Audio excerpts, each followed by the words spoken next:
The Sky will also play three preseason games in 2025, including two against Minnesota on May the 6th and the 10th, and one against Brazil's national team at LSU May the 2nd. Follow Chicago Sky and the social media platforms. You know what I'm saying? Check it out. We are here. We are here to celebrate this young sister coming on from being a head coach, y'all, to coming here and doing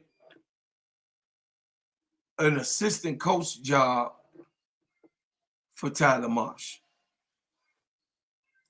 She joining Tanisha Wright and Courtney Paris. I think that at the end of the day,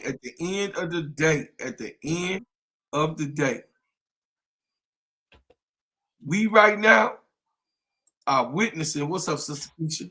What's up, Broklar? We listen. I'm so damn excited, man. Straight up, Tyler Marsh put this together. That wasn't Jeff Pete. Yeah, I agree. That was Tyler Marsh. He went out there and got that girl from Nigeria. Look, the African said, "Hey, what do you do? What do you do? You bring her back here." You so crazy, bro. You bring her back here now. He like, she finna be in Chicago. We gotta get all these chicks in. You know what I'm saying? We gotta get this shit straight. Right. Hey, Tyler What's Marsh up, Kevin? Mission. What's up, Kevin Lawson? I see you, Miss D. What's happening, Miss D? Yeah, man. Tyler Marsh, like, Sister Keisha. Tyler Marsh, like, hey, if ain't nobody gonna do it, I'ma do it, goddamn it. If ain't nobody gonna say it, I'ma say it. We need help. Well, I think for Tyler Marsh is I think he's doing the right thing by surrounding himself with strong female coaches who have been able to take on leadership roles on their own. Lovey? So I think what happens with that is, even if you're a new head coach, you can I think it's a good thing to surround yourself with people that have led before, especially have led teams before. Whether it be Tanisha Wright with Atlanta and this young lady, because I think she's only like 30 or 31. This young lady led the Nigerian team in the Olympics, and they were pretty good in the Olympics. So I would say he's trying to make sure he have enough wisdom around him and leadership intangibles to where these young ladies, these women can relate with his roster. Wherever he lacks, he can get feedback from them, and he knows it comes from a place because these women have been in that shoe before. So they're gonna. I think. I don't know. I agree with somebody in the chat. I think this is all Tyler Marsh. I don't know if Jeff P would have picked these women if it would have just been his decision. But of course, you got the optics, right? So you did get rid of Teaspoon, and she's still beloved. Right. So, and you are in Chi-Town. So maybe you're in Chicago. So maybe it's a great optics move to have strong Black women who have been proven to be able to lead to back up Tyler Marsh. Oh yeah. Because of the way it went down with Teaspoon.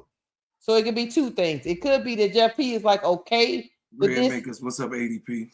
It might Jeff P might be okay with this way forward because he knows how the optics. Because people are still talking about how Teaspoon was done because of the coach, the person we see Teaspoon to be. So I think he's trying to right the ship. If it's just for optics, cool.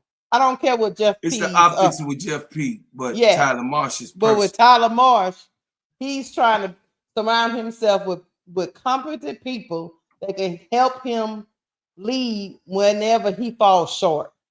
Because you know, doing something new, bro, Claude, there's always gonna be some doing a new job. You gonna fall short at some It's point. gonna be some hiccups. Yeah. So It's he's gonna be hoping some hiccups. with these women, he's hoping he's got assistant coaches that gonna tell him the real. And you know, Tanisha Wright definitely gonna tell him the real. So Oh yeah, hey, you know hey. Tanisha Wright don't hold her tongue. No. No, she ain't gonna listen. One thing Tanisha Wright ain't gonna do, she ain't gonna play with you. She gonna tell you how you know what I mean, how she feel.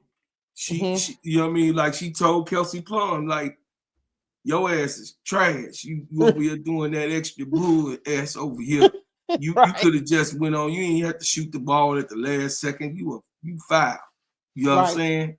But Kelsey Plum didn't care. You know what I'm saying? But yeah. So I think that,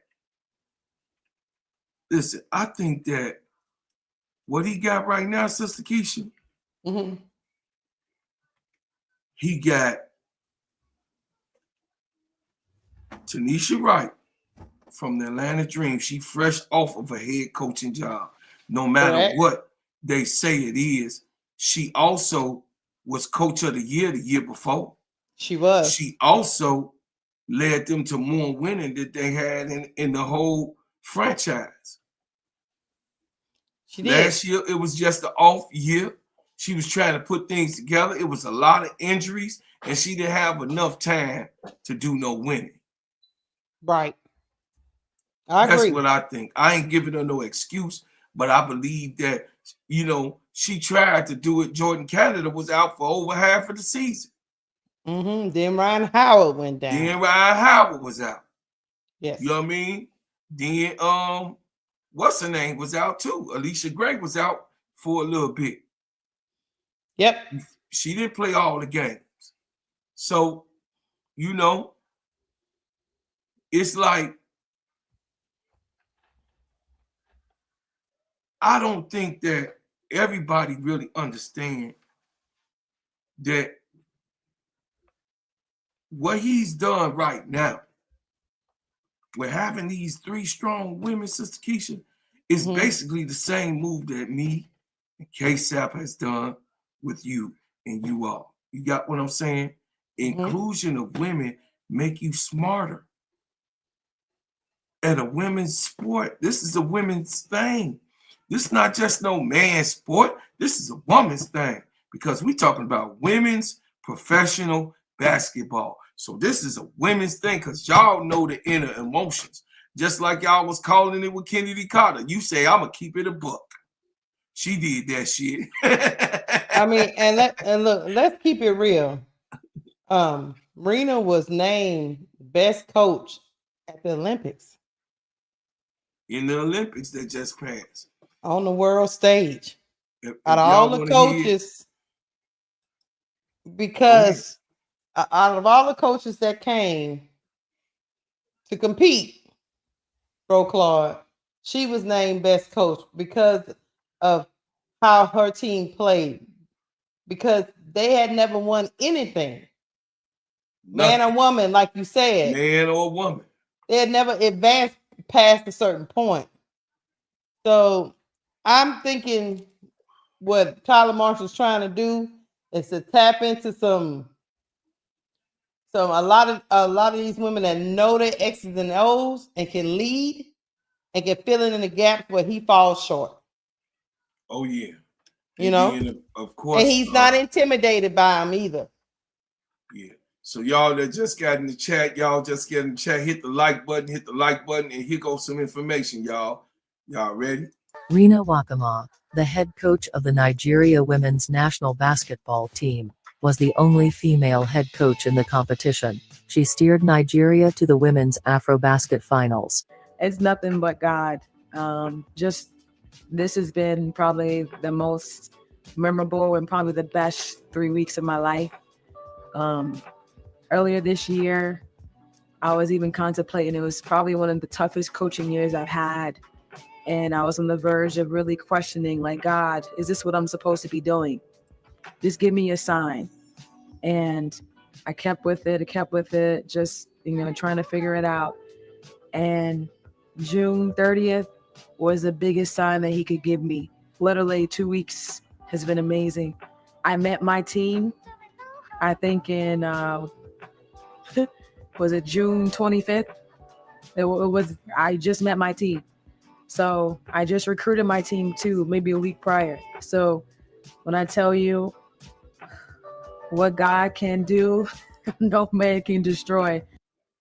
My daughter. Hey, y'all hear that? She put herself out there on Front Street. She took the risk. You know what I mean? She took the risk, y'all.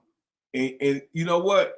Shout out to Chicago Sky and Jeff Pagliosha.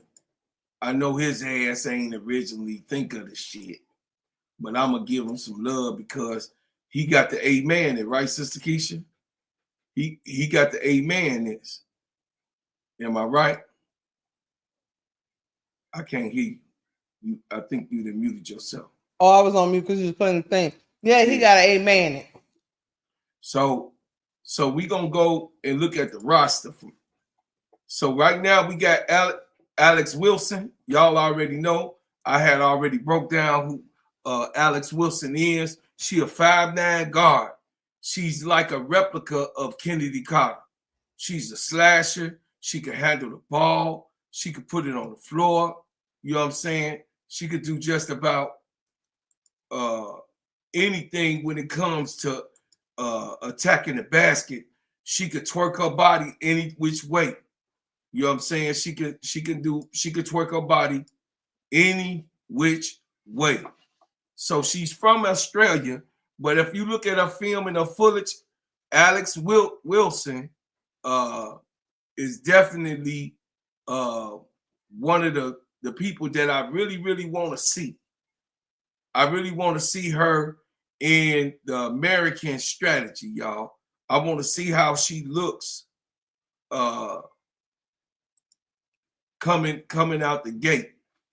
Then we got Elizabeth Williams, who got 10 years. She from Duke. She a real 6'3". Like Angel say, I'm a real 6'3". She 200 pounds plus. 200 pounds plus. Right. Says she has appeared in 287 games with 235 starts. Career totals include 2,477 points, 1,680 rebounds, 444 blocks, 374 assists, and 254 steals. The WNBA Most Improved Player in 2016, the WNBA All Defensive Team in 2020. She won 2 All Defensive Team awards in 2020 and 2023, just recently. She won 1 Most Improved Player in 2016 and 1 Sportsmanship Award in 2023. So that's Elizabeth Williams. She gonna be playing backup, and she all right to play backup to Camila Cardoso. Wow. Like, wow. Wow. With a resume like that. Then, of course, we know who Mariah Jefferson is. You know, I think that Mariah Jefferson ain't really get a good opportunity. She has a opportunity here. She was on the all-rookie team. She was selected second in the overall pick by San Antonio Stars in 2016 WNBA draft. Did y'all know she was drafted second overall? That's pretty high in the draft. That's really high. That's the second. That's Olivia Miles. Yeah, that's how they was looking at her. What's going on with Mo Jeff, Bro Claude, is the injuries then robbed her. Yeah. Yeah, the injuries have robbed Mo Jeff. It says she played in 3 seasons in San Antonio and Las Vegas, acquired by Dallas Wings prior to 2019 season, waived by Dallas during the 2022 season, and picked up by Minnesota, signed with Phoenix as a free agent in 2023 season, traded to Connecticut for Rebecca Allen prior to 2024. So that's Mariah Jefferson. Maybe she'll get that 5'6" frame going. Angel Reese. Oh yeah, Chicago Chi-Town Barbie is in the house. She averaged 13.6 points, 13.1 rebounds per game, and 1.9 assists per game. It says career highlights, 2024 All-Rookie Team, all-time leader in consecutive double-doubles. 2024 highlights with Chicago, Angel Reese, the 15th. Reese's 15 offensive rebounds through the first 3 games of the season, tied the second in WNBA history for the most through a player first 3 games. Damn, I didn't know she broke that record. Say she is tied with Natalie Williams in 1999 and ranks one behind Yolanda Griffith with 16 in 1999. She is the 6th player all time and the first since Asia Wilson in 2018 to begin the season with 3 straight games with 10 or more points and 8 or more rebounds. It says she is the only rookie this season that scored 10 or more points in each of their first 5 games and is the first rookie in Sky history to score in double figures in each of the first 5 games. Voila. It says her 26 rebounds are the most in the 3-game stretch to begin a career in the Sky history. She ranked first in WNBA offensive rebounds per game, 5.1 in the first total rebounds per game, 13.1. Reese had 3 or more offensive rebounds in each of her first 9 career games, which ranks second all time in consecutive games with 3 offensive boards. We already know Chi-Town Barbie, she ready to go, y'all. She already ready to go. We love her. We support her. She's a champion. Now to add to that, she's a champion in Unrivaled. She also became the Defensive Player of the Year in the inaugural season of Unrivaled. She has gained a 2-bag full of goodies. When she come back, she is going to be a stretch 4. Can't wait, y'all. Ariel Atkins. Ariel Atkins is a guard. 14.9 points per game, 3.4 rebounds, 3.1 assists. Ariel Atkins, real easy for Ariel Atkins. WNBA champion 2019. WNBA All-Star 2021-2022.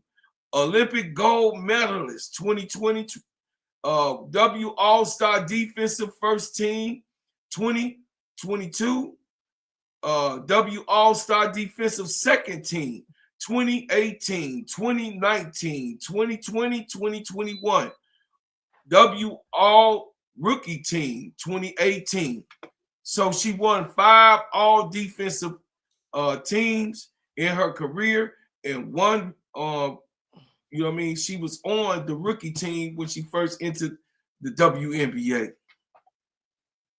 Ariel Atkins, y'all, I can't wait to see her in motion. Y'all already know she can't wait to start playing.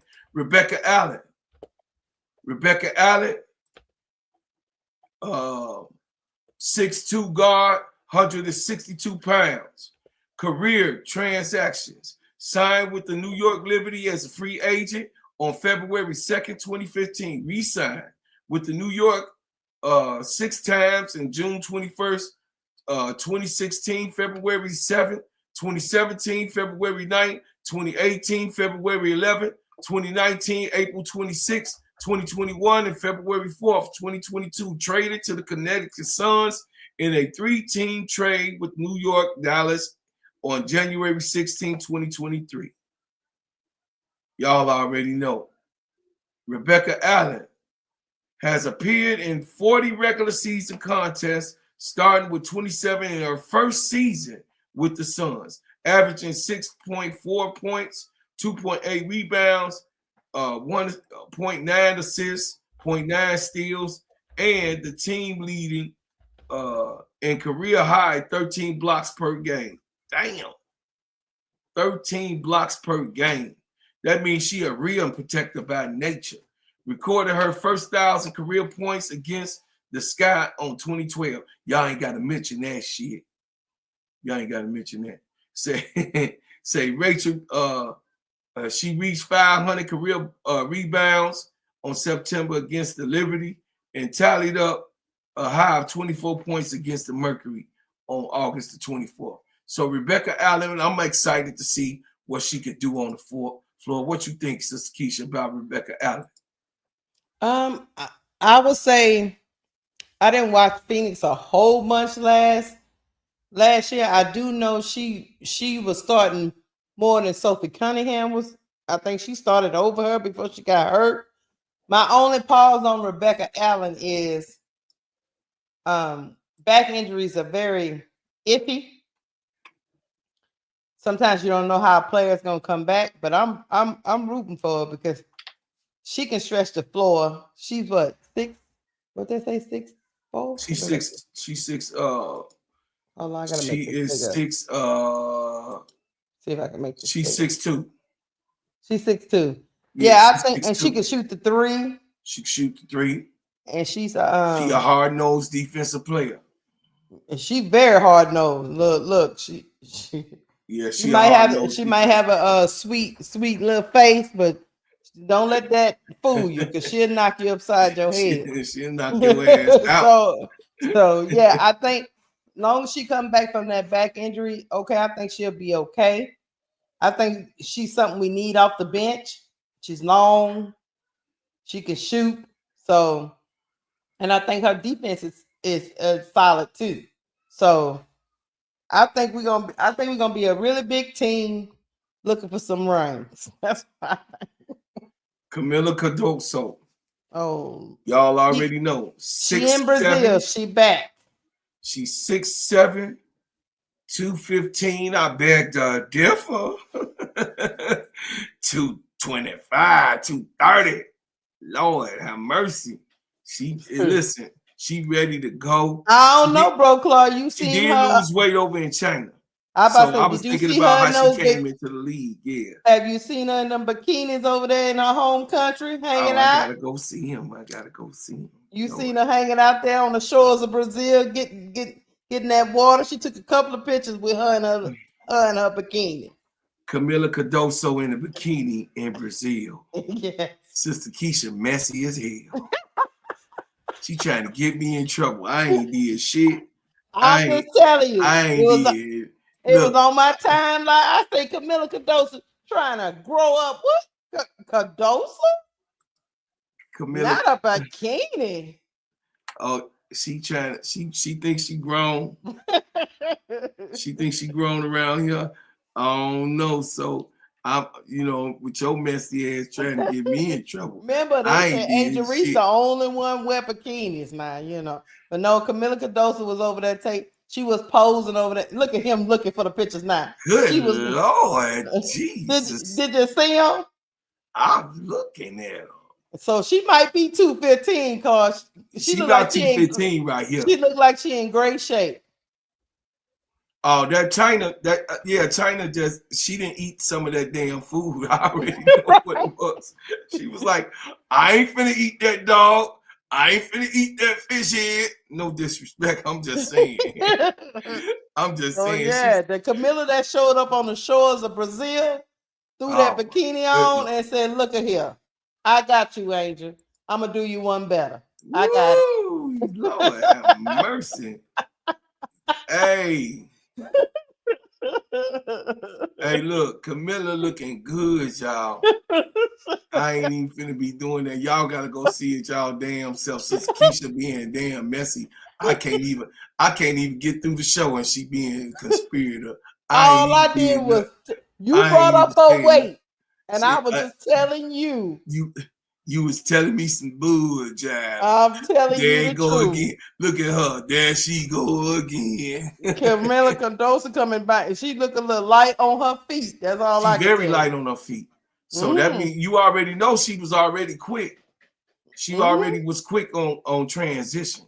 So I can't wait till Camilla come back. You know what I mean? Unfortunately, Camilla had a shoulder injury Look twice. at Jonathan talking about I saw Camilla in her bikini. Good Lord. Good gracious, God Almighty. Shut up, you no good Negro. You good goobly goo. Listen, she's 6'7" with that means she got long booty. you ain't no damn good. Straight horse. Look, straight horse. Can I get a ride home, please? They bunch of no good is what they are. Bunch of no good. Sister Keisha gonna be in all messy, gonna tell somebody some stuff like that. Let Bro Clark continue his commentary. Okay. All I had to say was Cardoso and Bikini, and he lost his whole train of thought.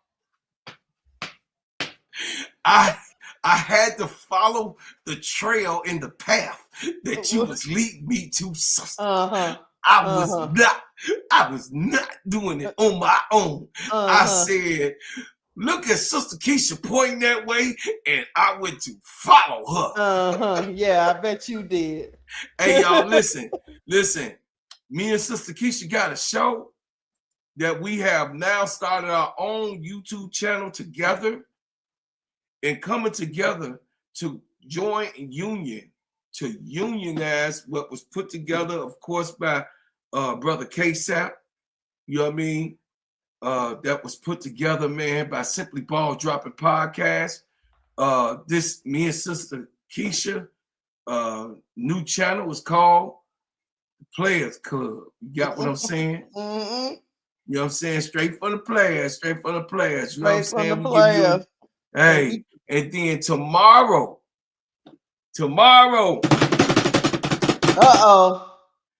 my Crash Out Room have officially started. What you gonna have in that Crash Out Room? Look, 11 o'clock to 12 p.m. Wednesday through Friday with the Gingerbread Man. This ain't Brother Cloud up in there. This is the Gingerbread Man. I'm just letting y'all know I'm going to be in character. So I'm just telling y'all, if you looking for Brother Cloud ain't going to be there. I made sure that I told y'all who was going to be in the goddamn room. So don't come to me talking about Brother Cloud, you know you wrong up in that Crash Out Room. I'll be like, it wasn't me. It was not me. Damn that Sister Keisha. Damn that Sister Keisha for having me go in this Crash Out Room. So in the Crash Out Room, y'all, we'll be talking about topics that pisses me off. And then we'll give, 15 to maybe 20 minutes of those who want to call in and talk about what pisses them off about the subject. Oh, yeah. So, and also if you got any suggestions or something that pisses you off this week in sports, you could gladly hit me on the IG. That's at steady, what is it? What is it, Sister Keisha? On IG, Steady Serving. Oh, Lord. How you ask me for your IG? Because you be knowing shit. I don't know. Look, I'm going to put it in the chat. Yeah, put it in the chat. ADP, make sure everybody get it. You got like an underscore, then a period. Yeah, it's an underscore. It's you got all kind of stuff going on. Yeah, I had to do it that way. So, because it was somebody else that had a steady, that made an account, and they still in my damn name. I've been steady serving for 800 years. Okay, I put it in chat. Okay, so you can put what pisses you off, any topics you want me to cover. You can put that right inside of the DM, y'all, and y'all could definitely, you know what I'm saying? Y'all definitely, I'll take in whatever you say. And also, shoot, what pisses you off probably pissed me off, and it's gonna make the show. You know, let me know any suggestions, anything that y'all want me to cover, because this week gonna be the first week I'm finna fire that stuff. I mean, well, Gingerbread Man is gonna fire that stuff up, y'all. And I'm trying to tell you, big girl, don't, Sister Shirley Kimbrough and Lovely, don't hold it on your brother Cloud, because that's not who that's gonna be. The Gingerbread Man pushed me in my forehead. He said, sucker, get out the way. I'm going to be doing this show. I said, yes, sir. But can I tell you? He said, I don't want to hear shit. I said, okay, I ain't going to tell you. Lord have mercy. I said, I ain't going to. Can I suggest something to you? Can we? He said, don't you tell me nothing. I said, okay, yes, sir. So, Tanya, how you doing, Sister Tanya Simpson? How you doing, Sister Shirley Kimbrough? Tulip, what's happening? We going to listen. Oh, boy. Oh, boy. Here go Christopher again.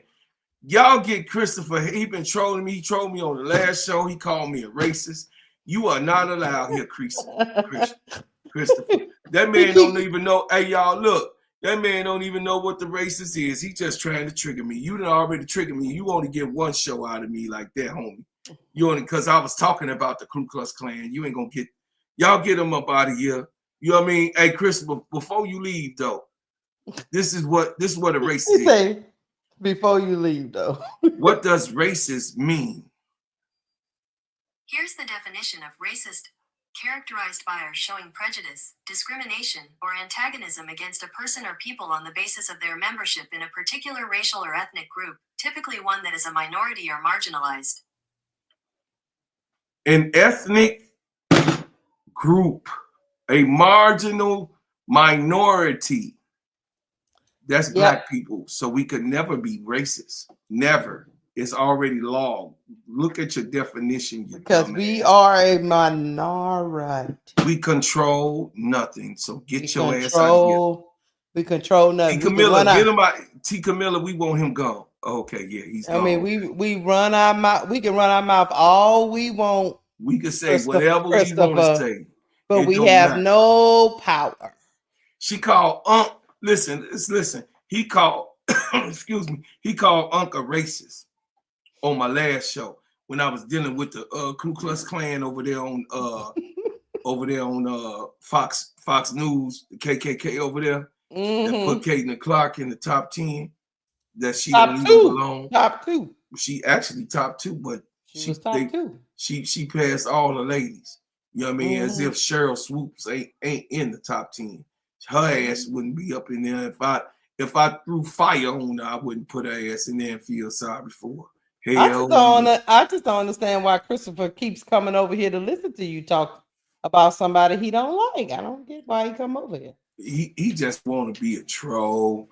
I like trolls too, but I don't like them right now because I'm taking care of business. This is how y'all say her name. Listen up, everybody. Arella Garantes. Y'all heard that? Arella Garantes. Arella Garantes.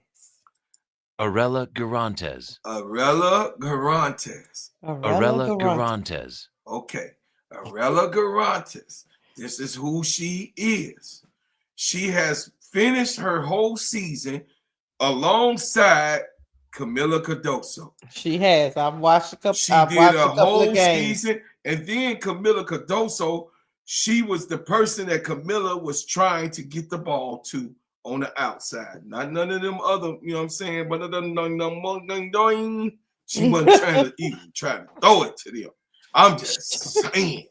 Anyway, it says Arella Garantes, born October 15, 1997, is a guard from Los Angeles Sparks. She played college basketball with the Rutgers. I watched her. Listen, I watched her college and what she thought. She in a great mindset, y'all. This is a good kid. This is a good kid. She just had been overlooked. She had a few seasons where, you know what I mean, she had some bad stuff going on. I mean, y'all can imagine 1.3 points, 0, but that come from her not playing. She had 1.3 points because she didn't get to play. So she coming over here, she can shoot. She can shoot the three. She got a millie. She got a floater, and she can slash. She got a big body too. She got a truck, y'all. She got a truck. She could bring it on through. It says in 2021 season, Los Angeles draft, number 22 overall from Rutgers University, appeared in 25 games with 2 starts. Says scored in 18 of the games. Season high was 8 points. That's when she did get to play. You got what I'm saying? Then they waived, of course, the next year. But I'm telling y'all, she looked so good over there in China. She was knocking them down. Then, of course, y'all already know my favorite. She got a truck. She 181 pounds. He back. 6 feet. She scored 7.6 points, 1.6 rebounds, and 1.3 assists. And that was when she was hurt. She was trying to get herself together. Now she's 2 years.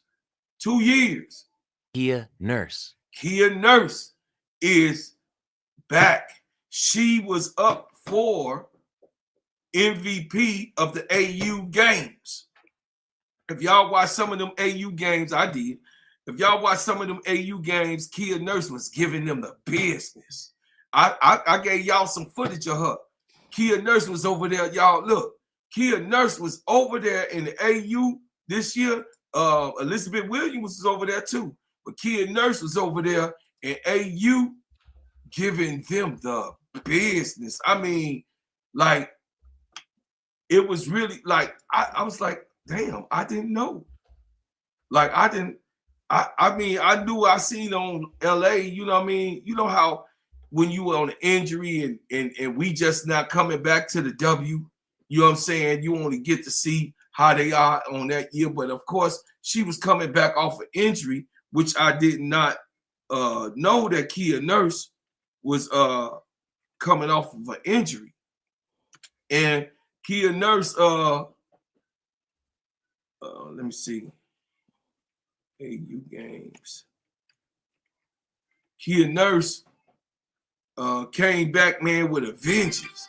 I mean, she's selected as one of the MVPs of the AU games. Okay, y'all. Hold on a second, y'all. And she a Enrique Gumulale antagonist. She played real hard defense. Enrique Gumulale can't even stand her. She can't stand her, man. Kia Nurse is like, she be on her business, like seriously. Okay, let me show y'all some stuff. She was over there in the AU. Listen, she was over there in the AU. 3 defense. She's a defensive guru also, like Angel. She knows how to play defense. She will play defense. She will not shy off at any of these girls. I told you, Enrique Gumawale do not like her. She do not like Kia Nurse. Okay, hold on, y'all. Let me get this for y'all. I'm finna bring it up so y'all can see Kia Nurse. See, I told y'all I was gonna cover all of Chicago Sky, and everybody that comes, I did my job. I went on. Hey, Brother Lee, what's up? Assalamu alaikum, sir. Or walaikum salam. You already said it. What's happening, brother? That's my brother, y'all. Okay, y'all, look. Kia Nurse. Watch this, y'all. This year. Half court. They just won. That was a Mercury, y'all.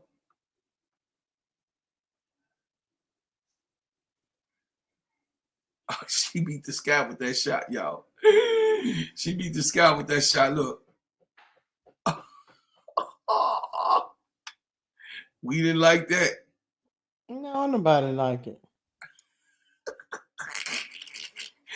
Hey, Sister Keisha, she on our team, so it happened. It happened. Hey, it happened, okay? It happened, Sister Keisha. Get over it. You a hater.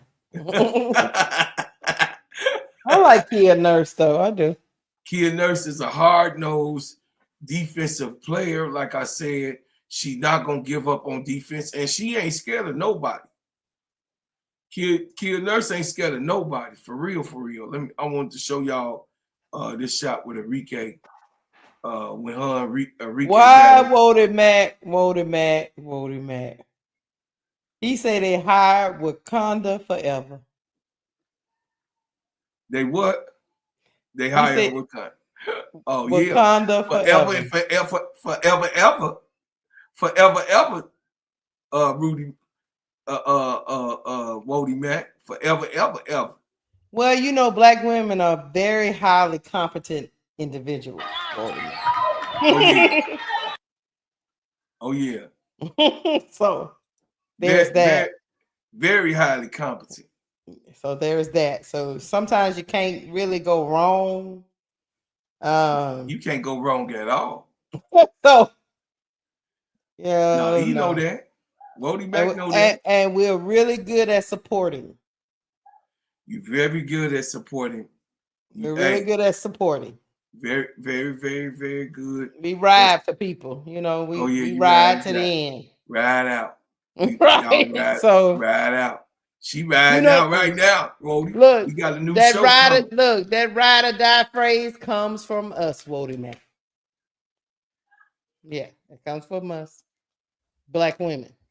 Mm-hmm. And y'all know she played on the Y'all know she played on the Storm too. So Kia Nurse drafted to the Liberty 10th overall in the 2018 WNBA draft. Made her WNBA debut.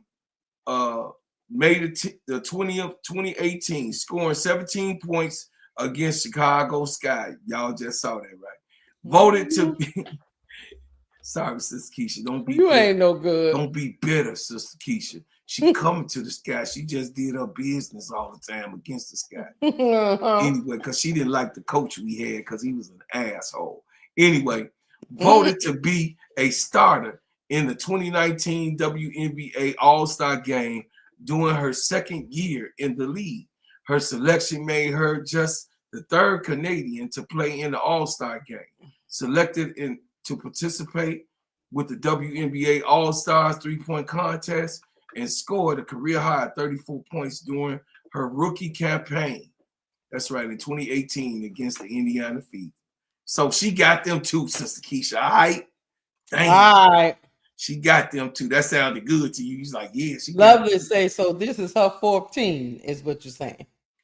So Seattle Storm, the Mercury.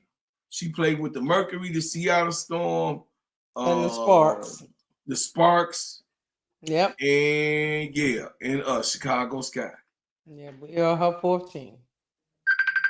Yeah, so that's what happened. Yeah, that's what happened.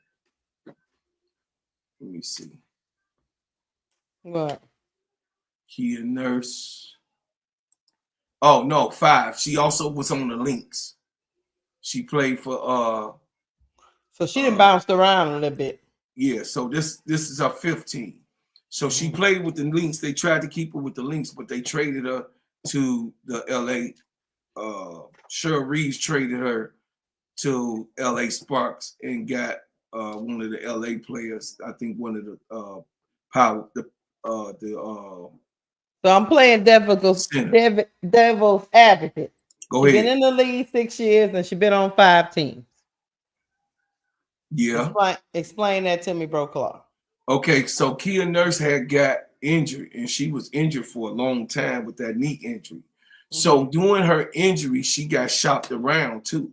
You know what I mean? She got, you know how they is. She'll get traded here, and they'll be waiting for her to recover, and she ain't recovered yet. So they'll be like, she ain't ready. I'm gonna send her over here.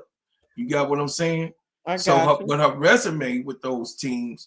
So here's her resume. So I explained it to you real quick, real good.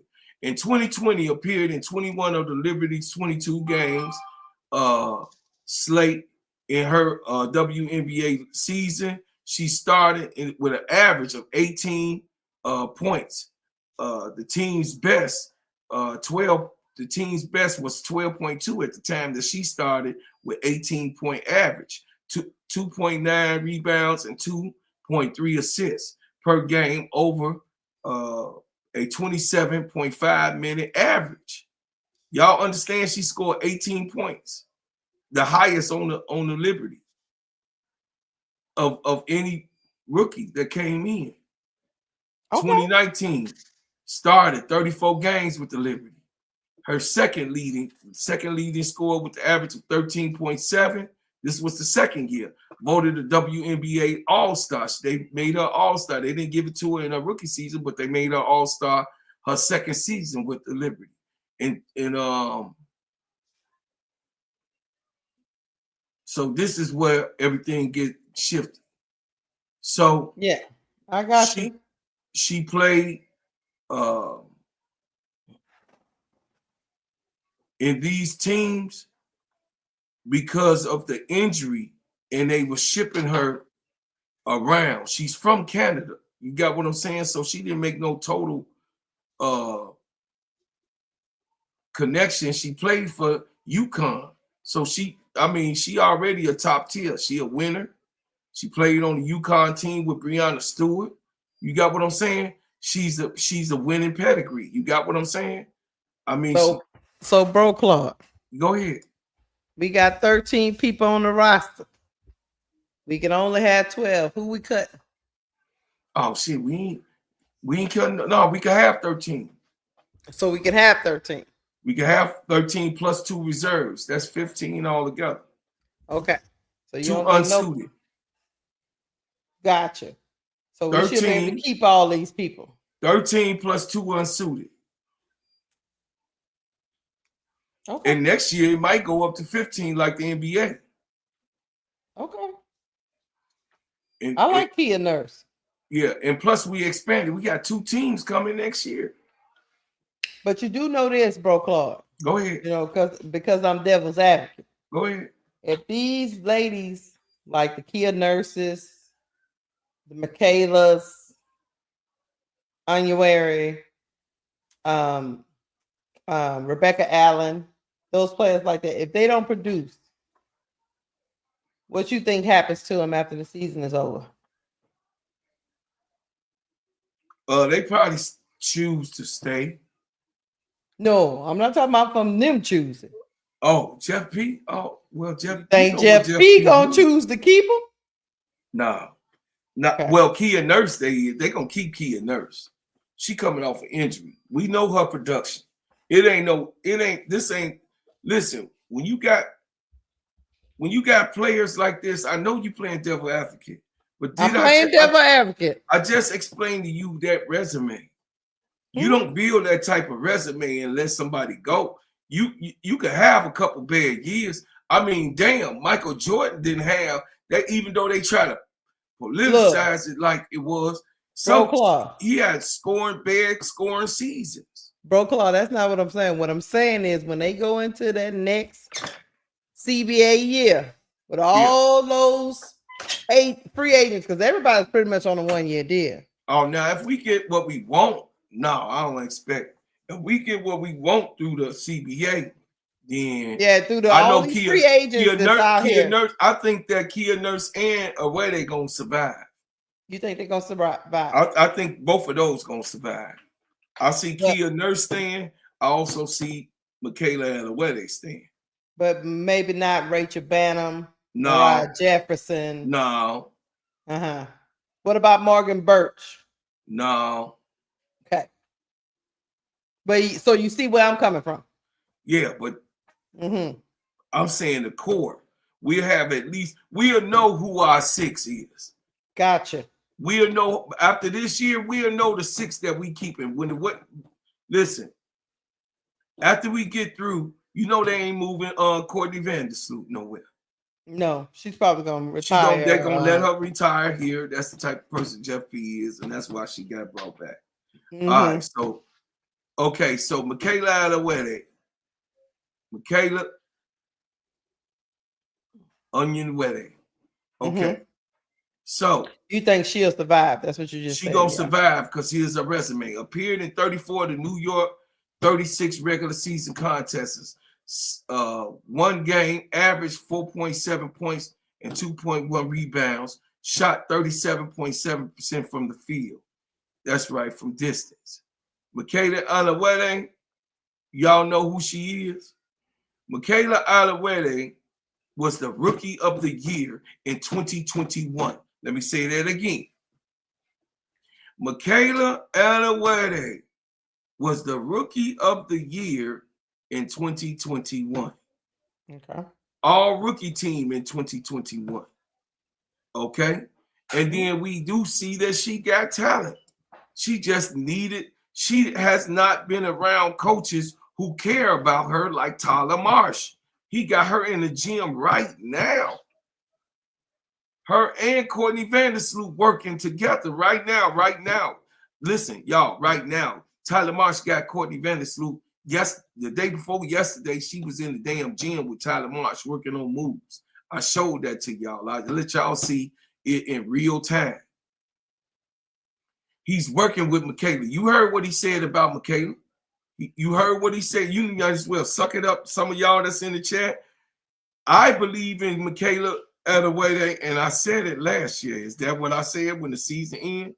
You did. You did. What did I say? I say she is a Swiss Army knife. She got some of everything. Is that what I said? Mm-hmm. She's a big body. She can pass in the post. She can shoot 3-point shots. She can shoot. She's a mid-range monster. She can also got a teardrop coming in, and she good around the rim. Okay. Assist-wise, she was passing it. She looked good passing it to Angel and Camilla. She looked good. She was one of the ones that would pass it to him. So she looked good, and Angel was finding her. Y'all saw a lot of them. If you go back and look at the highlights, Angel was finding her on the wing. Morgan Bursch. I'm sorry. Courtney Vandersloot.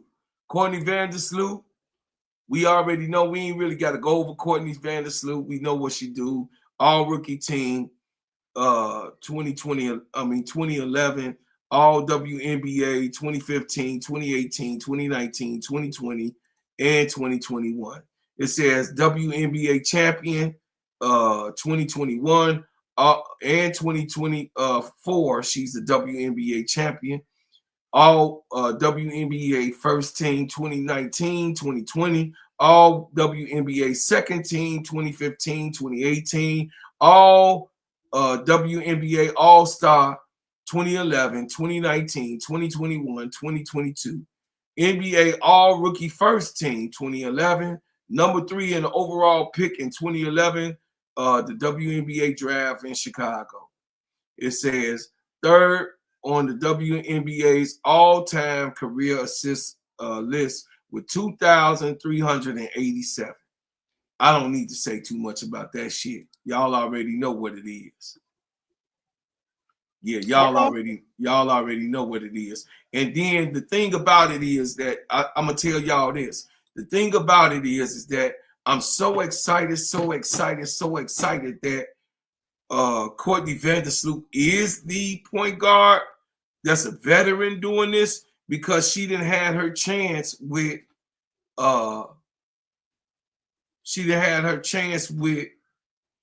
Alicia Gray. I mean with Chelsea Gray. Angel didn't play with Chelsea Gray already, right? So she knows we see how Angel clings on to the veterans. She is, what's up? L in the building. Hey, Sister L, I have that that list to you to this evening of what I'm gonna talk about tomorrow. So do you know Miss Rena up here on the screen? Do you know some of her what she's good at teaching? Do you know, is there any videos out there explaining her how she likes to Oh yeah, I'm finna read it to you. You know, is she good with I'm finna bigs? read Is it she to you. good with Thanks, Keisha. guards? Or, you know? Yeah, I'm finna read it down to you. All right.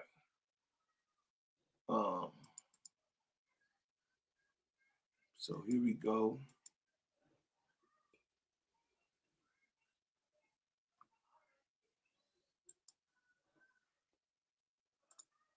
I'm finna share this with y'all.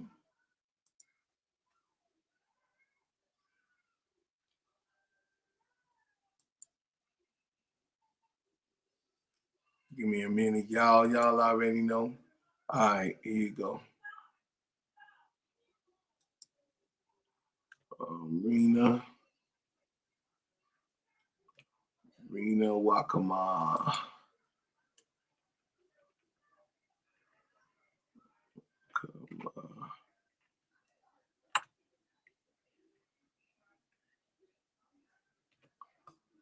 I mean, all types of buttons. Damn. Okay, so Rena Wakama.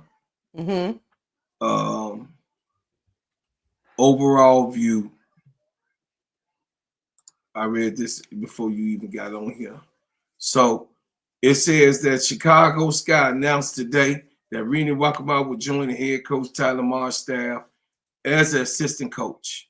This comes after the Sky previously named Courtney Paris and Tanisha Wright as assistant coach. Rena has proven that she has a winning mindset and attitude. Marr says, we've seen her success this past summer with the Nigerian national team at the Olympics, building on an impressive winning record and excessive background in coaching and player development. So she already a master in player development. She is an excellent young leader and coach who will make a significant impact on the Skies program. Wakama recently led the Nigerian national women's basketball team to the new heights after gaining success in 2024 Paris Olympics this past summer.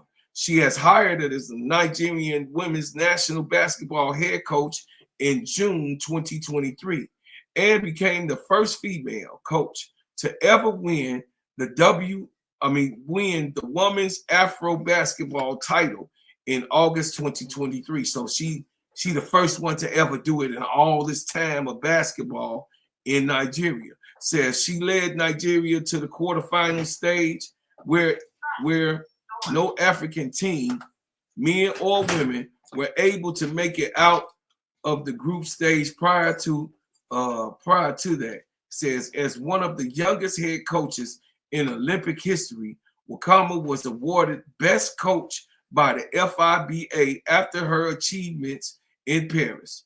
It says, I'm honored and thankful for Jeff and Tyler for granting me the opportunity to join the Chicago Sky family. Wakama said Tyler has one of the best basketball minds in the industry, and I'm excited to help him bring his vision to life. I look forward to serving this organization and working alongside with other brilliant minds on the staff to create a brand. There you go. There you go, L. To create a brand of basketball that is not only competitive but also fun to watch. Let's go. So Rena, she's from North Carolina. She's a North Carolina native. Joined the coaching staff at Tulane in 2024 as assistant coach. Prior to her time with the Green Waves, she spent a year on Stonebrook in similar role from 2023 to 2024, where she's helped lead the team 28-5 overall record after winning the Coastal Athletic Association regular season title with 16-2 record. She also spent 6 years in Manhattan College as the director of basketball operations and then as an assistant coach with the Jaspers. Wakama was also a former standout collegiate player out of Western Carolina University from 2010 to 2014, where she was named Southern Conference All-Tournament Second Team Honors and 3-time SoCon Academic Team Honors. She made 121 starts over her 4-year career and averaged 10.4 points per game in her senior year with the Catamounts. Okay? So that's who she is, y'all. So y'all could be certain. Y'all could be certain what type of player she is. She's a point guard, of course. So she's gonna be focusing on that point guard play, right? She's a little woman who played big basketball. She took a Nigerian team, and she the first Nigerian male or female to win that type of thing. Okay. Devil's advocate. I'm excited.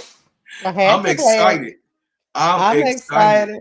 I'm still not over. The reason why we got to play devil's advocate, bro Claude, is we still not over tea to the spoon. We not over tea to the spoon. We love our tea to the spoon. And we're not over we Kennedy forever Carter. love you, tea to the spoon. And we're not over Kennedy Carter being let go for now. Yeah, we still a little butthurt. I'm over it though. I am over it because I know what I know. You got what I'm saying? Yeah, I know what you know. I know what you know. We know what I know. Yeah, and you know what I know. You know what it is, and that's true. I just don't know. Still with what I know and what you know and what I know. Yeah. Not getting nothing is still. It makes you feel bad. It got my butt beat hurt. But we okay. We okay. Look at all of what we got, and we still got 10. We got 16 and 22. Goddamn. And no, I haven't seen Angel Reese respond about this new hire.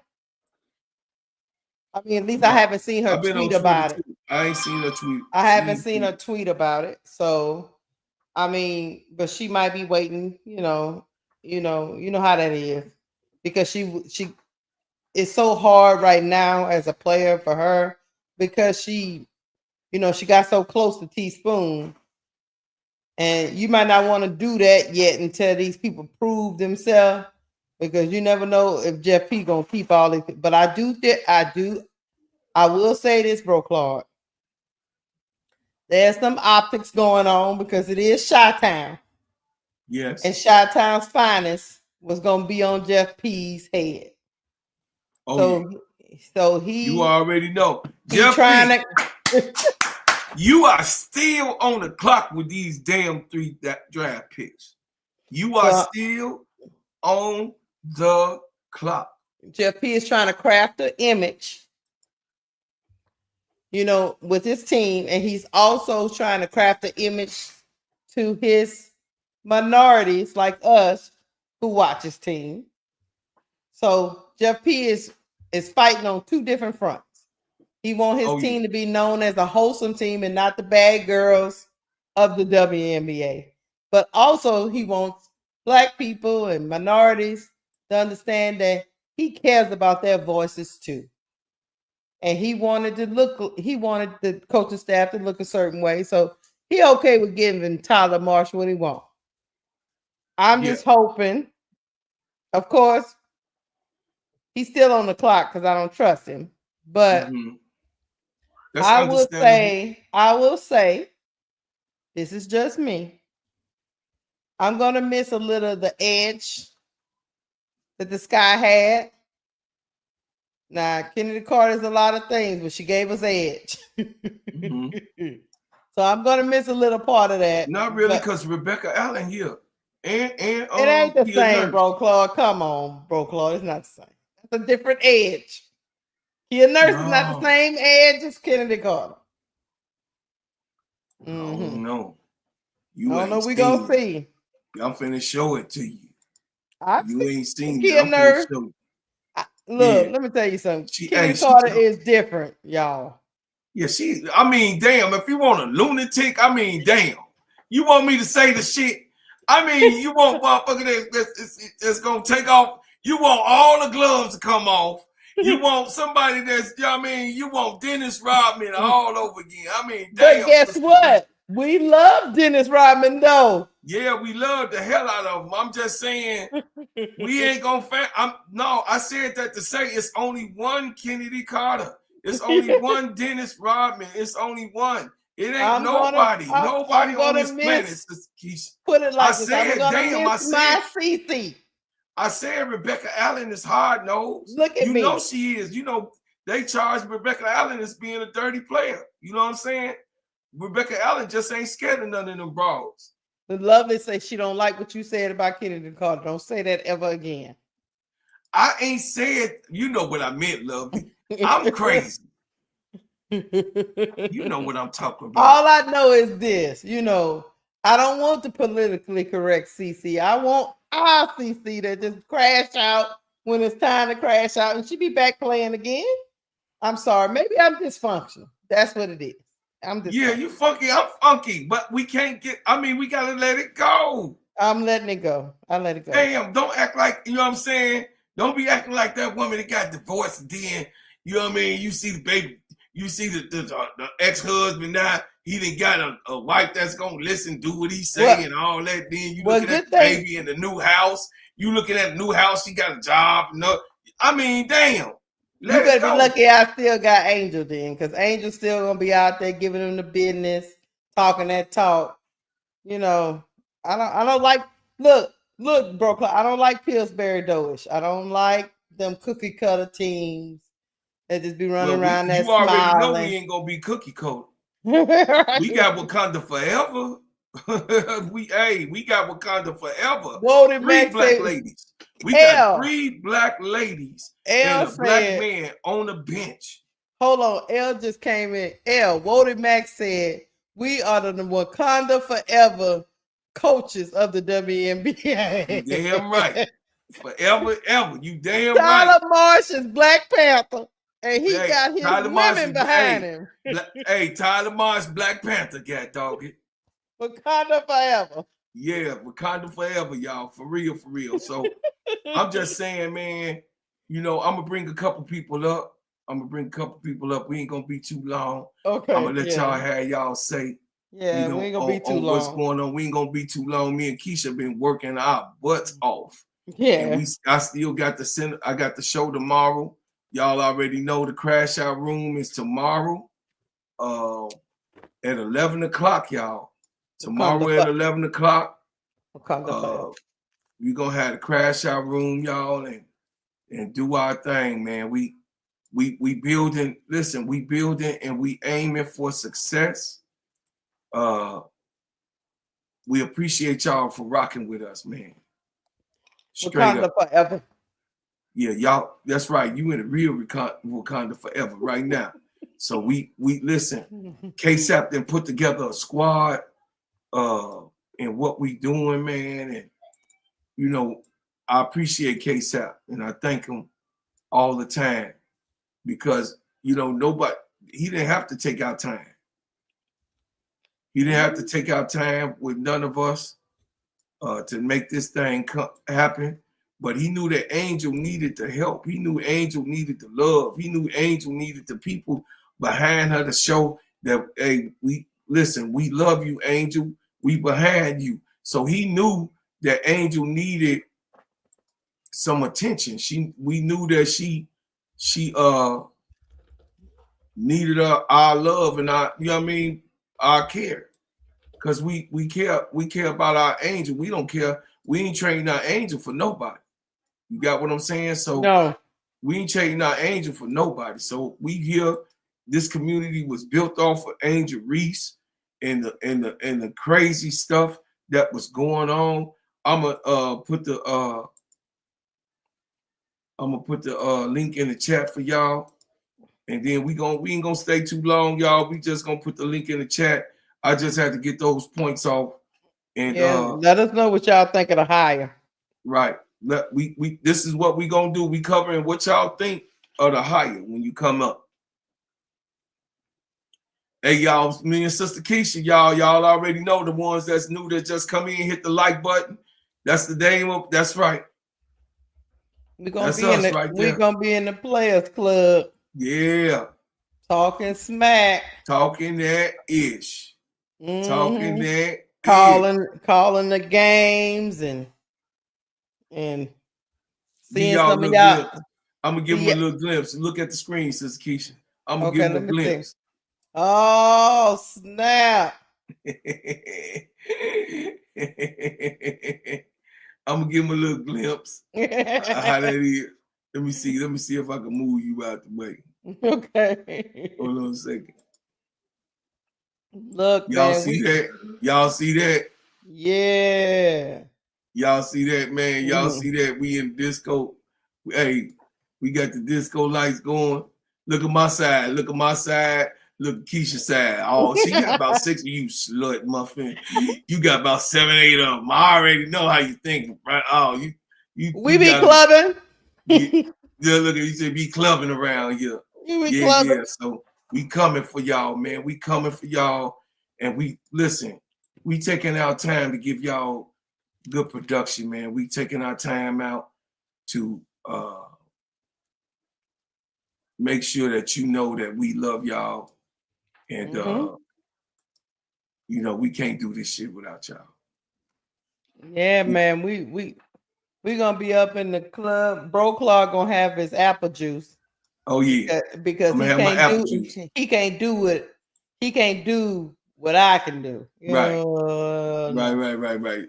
Just But don't you fall on nobody's table or chairs. Now I ain't finna be knocking people out, Sister Keisha. You gotta behave your damn self. Behave yourself. Yeah, you gonna have to behave yourself. Yes, We gonna have Hector. a fire show. We're gonna be calling the W games. We're gonna be the Players Club is where the games will be called. And once you walk up in there, it's gonna be a cover fee. No, I'm just playing. It's gonna be a cover fee. Everybody gotta get it right. You know what I'm saying? There's gonna be certain times where you gotta throw them dollars, them ones. You know what I'm saying? You know, Keisha do something strange for the change. We do got a back room. You know what I'm saying? I might be back there with you. I don't know what to tell you.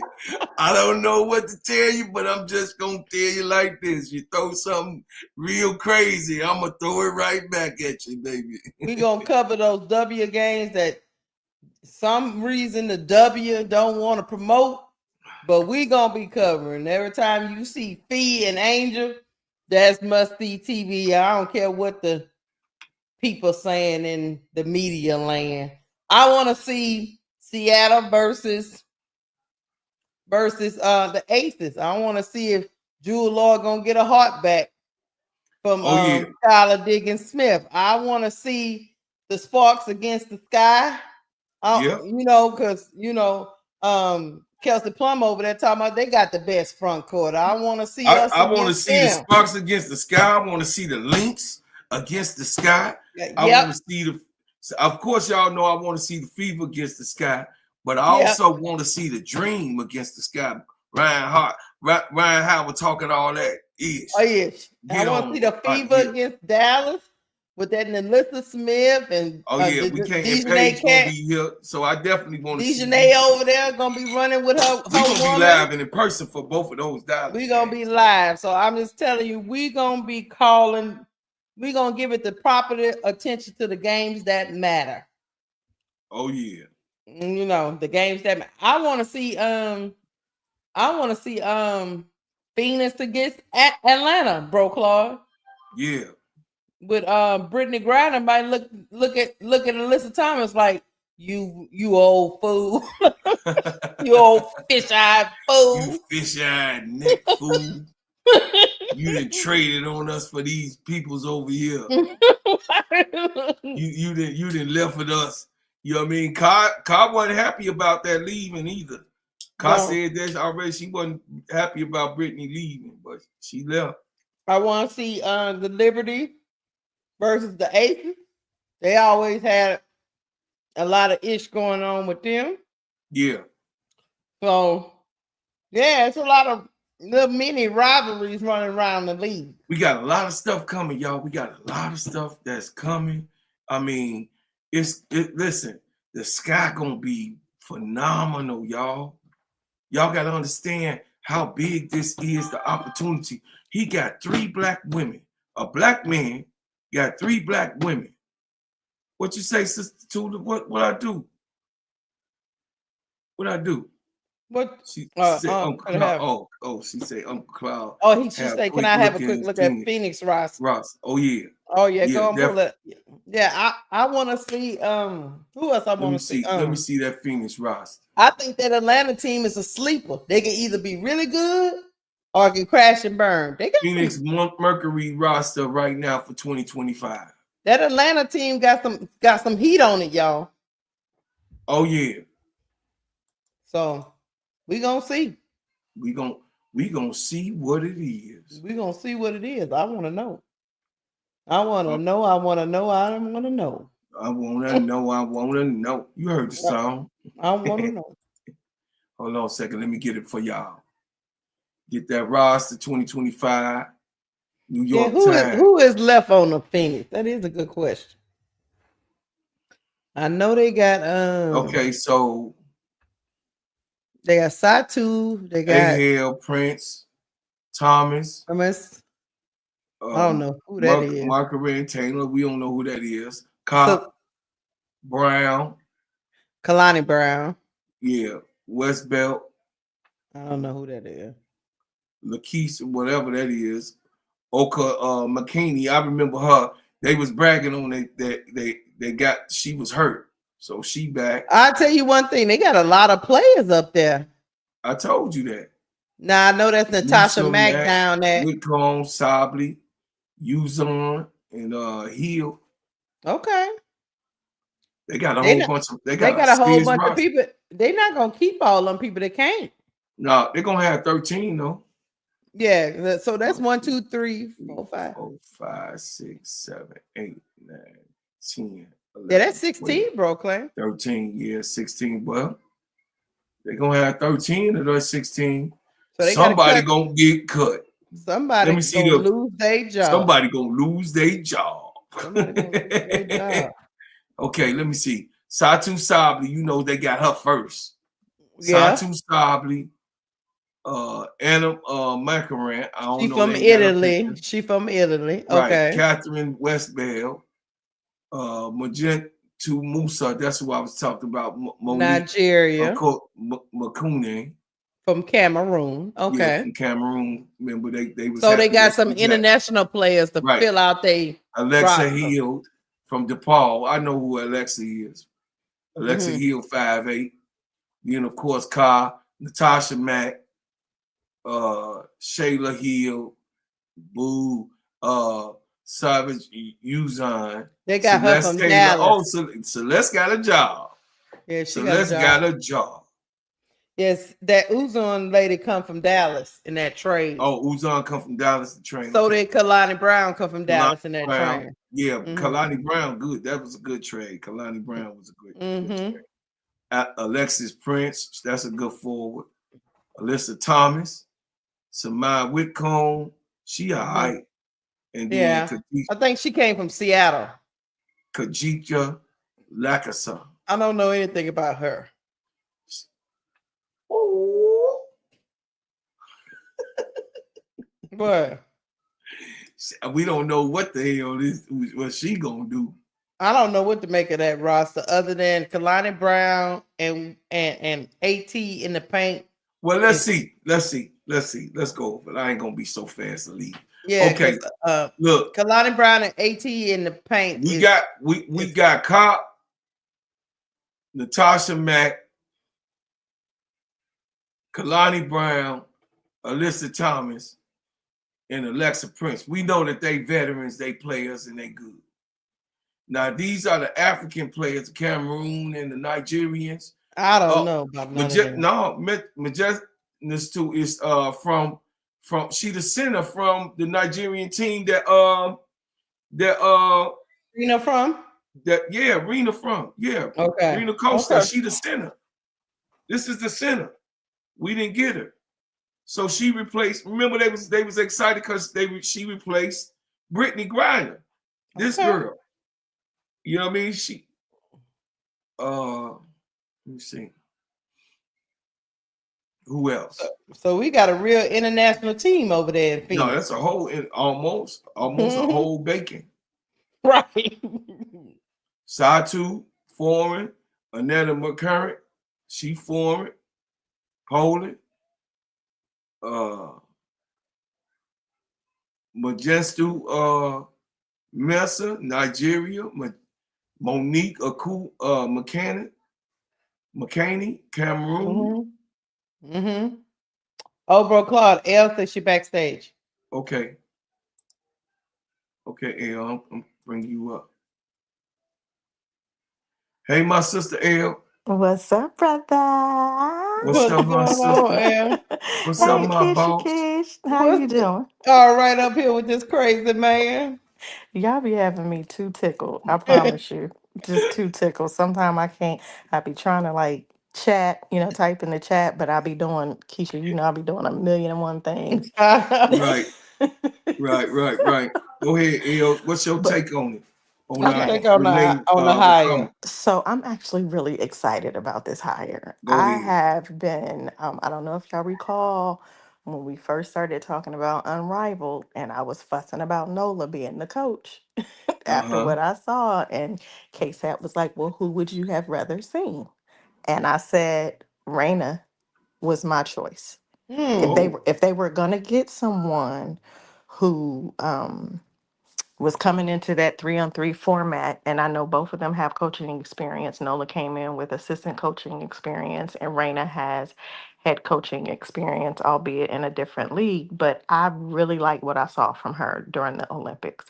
Her mm-hmm, coaching style, how she really gets her players to buy in to what she's teaching and selling. It mm-hmm. was a master class on the largest world stage ever, in my opinion. Oh Now, yeah. I do have a caveat. Okay. If Lisa Leslie, if the Sky was one of the organizations that Lisa Leslie was talking about, then that's where I have a problem. Not Mm-hmm. because of anything that is directly directed towards Raina herself. Like she has the skill set and talent. I've heard the argument about from some people saying that just because you were a great basketball player doesn't mean that you're going to be a great coach, and I agree to a certain extent. But I think what we saw, what Lisa Leslie was able to do with Angel in such a short period of time during Unrivaled, is a difference maker for me. I think that she showed that she has the ability, but that's not her only like coaching experience. She's coached in the Big Three League, Ice Cube's league. And so Mm-hmm. I do have a problem if the Sky organization was one of those organizations that Lisa Leslie was talking about and they chose not to offer her something. I'm not saying a head coaching position, but at least a coaching staff position. Mm-hmm. That would be my only caveat with the Raina hire. And again, Mm-hmm. it has nothing less to do with Raina and her qualifications and skill set and fit for the Sky organization, and more about overlooking such a world class athlete like Lisa Leslie, who has proven that she can convert what she knows as a Absolutely. player into a coach. Mm-hmm. I Absolutely. Yeah. agree. I So agree. that's my take on the hire. Now, I kind of wanted to touch on what Keisha was saying about being excited, the matchups that we're excited to see, and I definitely want to see the Aces and the Storm. You Mm-hmm. know, Nanka, that's my girl. Nanka, that's my girl. That's my girl. Okay. That's my girl. Okay. But I want to see a good Do matchup. you think Dana gonna be on the revenge tour? Oh Lord. Notice I didn't say anything about Dana because to me, she's inconsequential. I don't. I That's know why you my somebody. sister, god dang it. Somebody gonna come for my head, my neck, and my throat, and I'm okay. I can take it. But I just don't. I wish her well. I'm not sure how she's going to fit into the ACEs organization. I find it very interesting, and I know business is business, but I find it very interesting that Come up, B. Becky and Teaspoon are so close, Mm-hmm. close like sisters. And They don't have a GM right now, if I'm not mistaken. Right? Is Yeah, it is it is it the Aces that doesn't have a GM right now? Aces don't have a GM still. They might give it Okay. to Becky. Okay. So, well, who is the black lady? What's her role? I thought she was the GM. No. I think she's in the so the heavyset black sister who had the problem with Hamby, they fired her. No, no, the Oh, one with the glasses. She was with Hamby at the Unrivaled game oh, before they announced that Jewel was going. yeah, I don't know. I I don't can't know. remember her name right now, but so I thought she was GM, but maybe she's not. So I think that they don't have a GM. So that leaves No, they two. don't. Because remember, because they were talking about if they were going to give Becky the GM, like old girl over there, Okay. So with that said, it's an Cheryl Reed. interesting story in my opinion. I think in stories. So it's an interesting angle or story that Becky and the other woman, I can't remember her name, but the black lady that I'm talking about that wears the glasses, she's tall. Nikki Fargus. Yes, yes, yes, yes, yes. Thank you. Okay. I could She's the not call her name president. for She's one anything. of the own. Okay, Yeah. she's the president. So Okay. they're the ones that are making they've been making the decisions in terms of acquisition, player acquisitions and all of that. And so I find it interesting that Becky would bring a player like Dana to the organization when she so openly disrespected Teaspoon and Mm, her coaching style. Like She she did. took her absolutely. grievances to the public. And so I find Absolutely. that a little interesting. But again, hey, business is business. You got to do what you got to do. But I, who knows why that transition or Oh transaction my even goodness, happened. you such a woman. I forgot. See, I'm a man. I'm dumb. I ain't even connect none of that. So it's a chance that she'll be on the bench. Mm, I don't It's know. I could see Becky maybe trying to work with, because Becky is a small, like I'm a small too, so you're gonna gravitate towards smaller guards, and I don't know what her role is gonna be. I can't see her coming in and running the point. So is she No, gonna I be don't see that at all. Maybe you she'll know what be I'm at the saying? 2. Yeah, she might be at the two, but even with that, somebody getting cut. You know that that somebody gonna video that lose was their viral, job. that some you about to Somebody lose gonna your job. lose their job. You about Damn, to man. lose Somebody your gonna job. lose their job.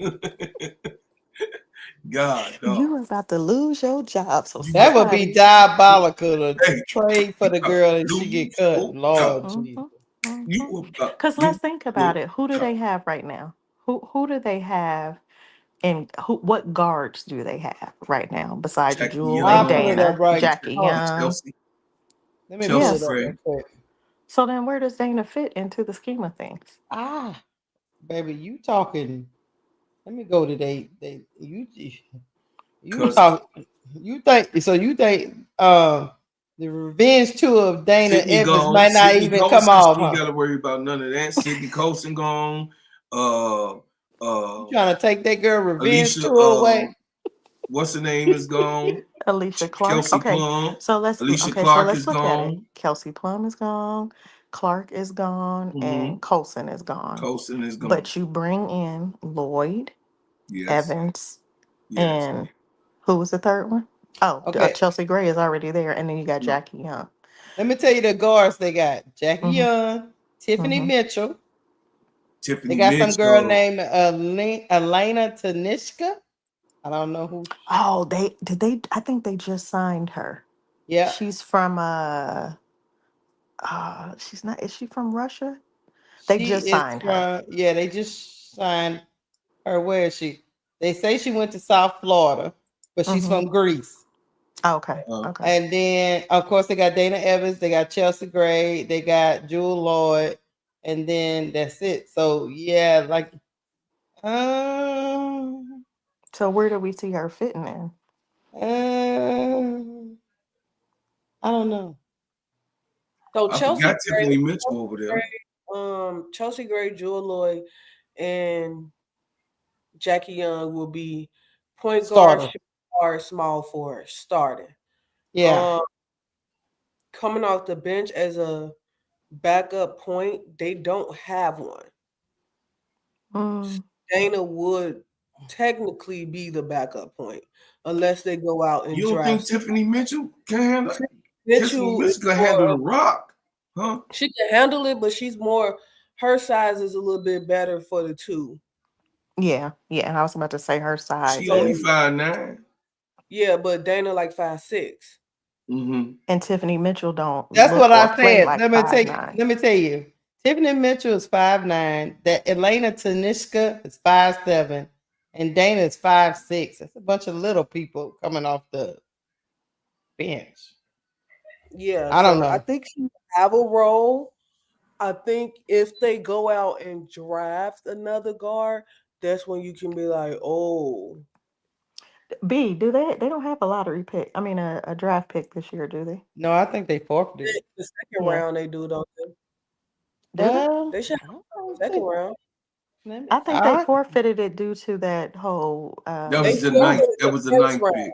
That was the That was first just in round. the Okay, hold first on. round. I'm about to tell okay. you. Okay, so hold 14.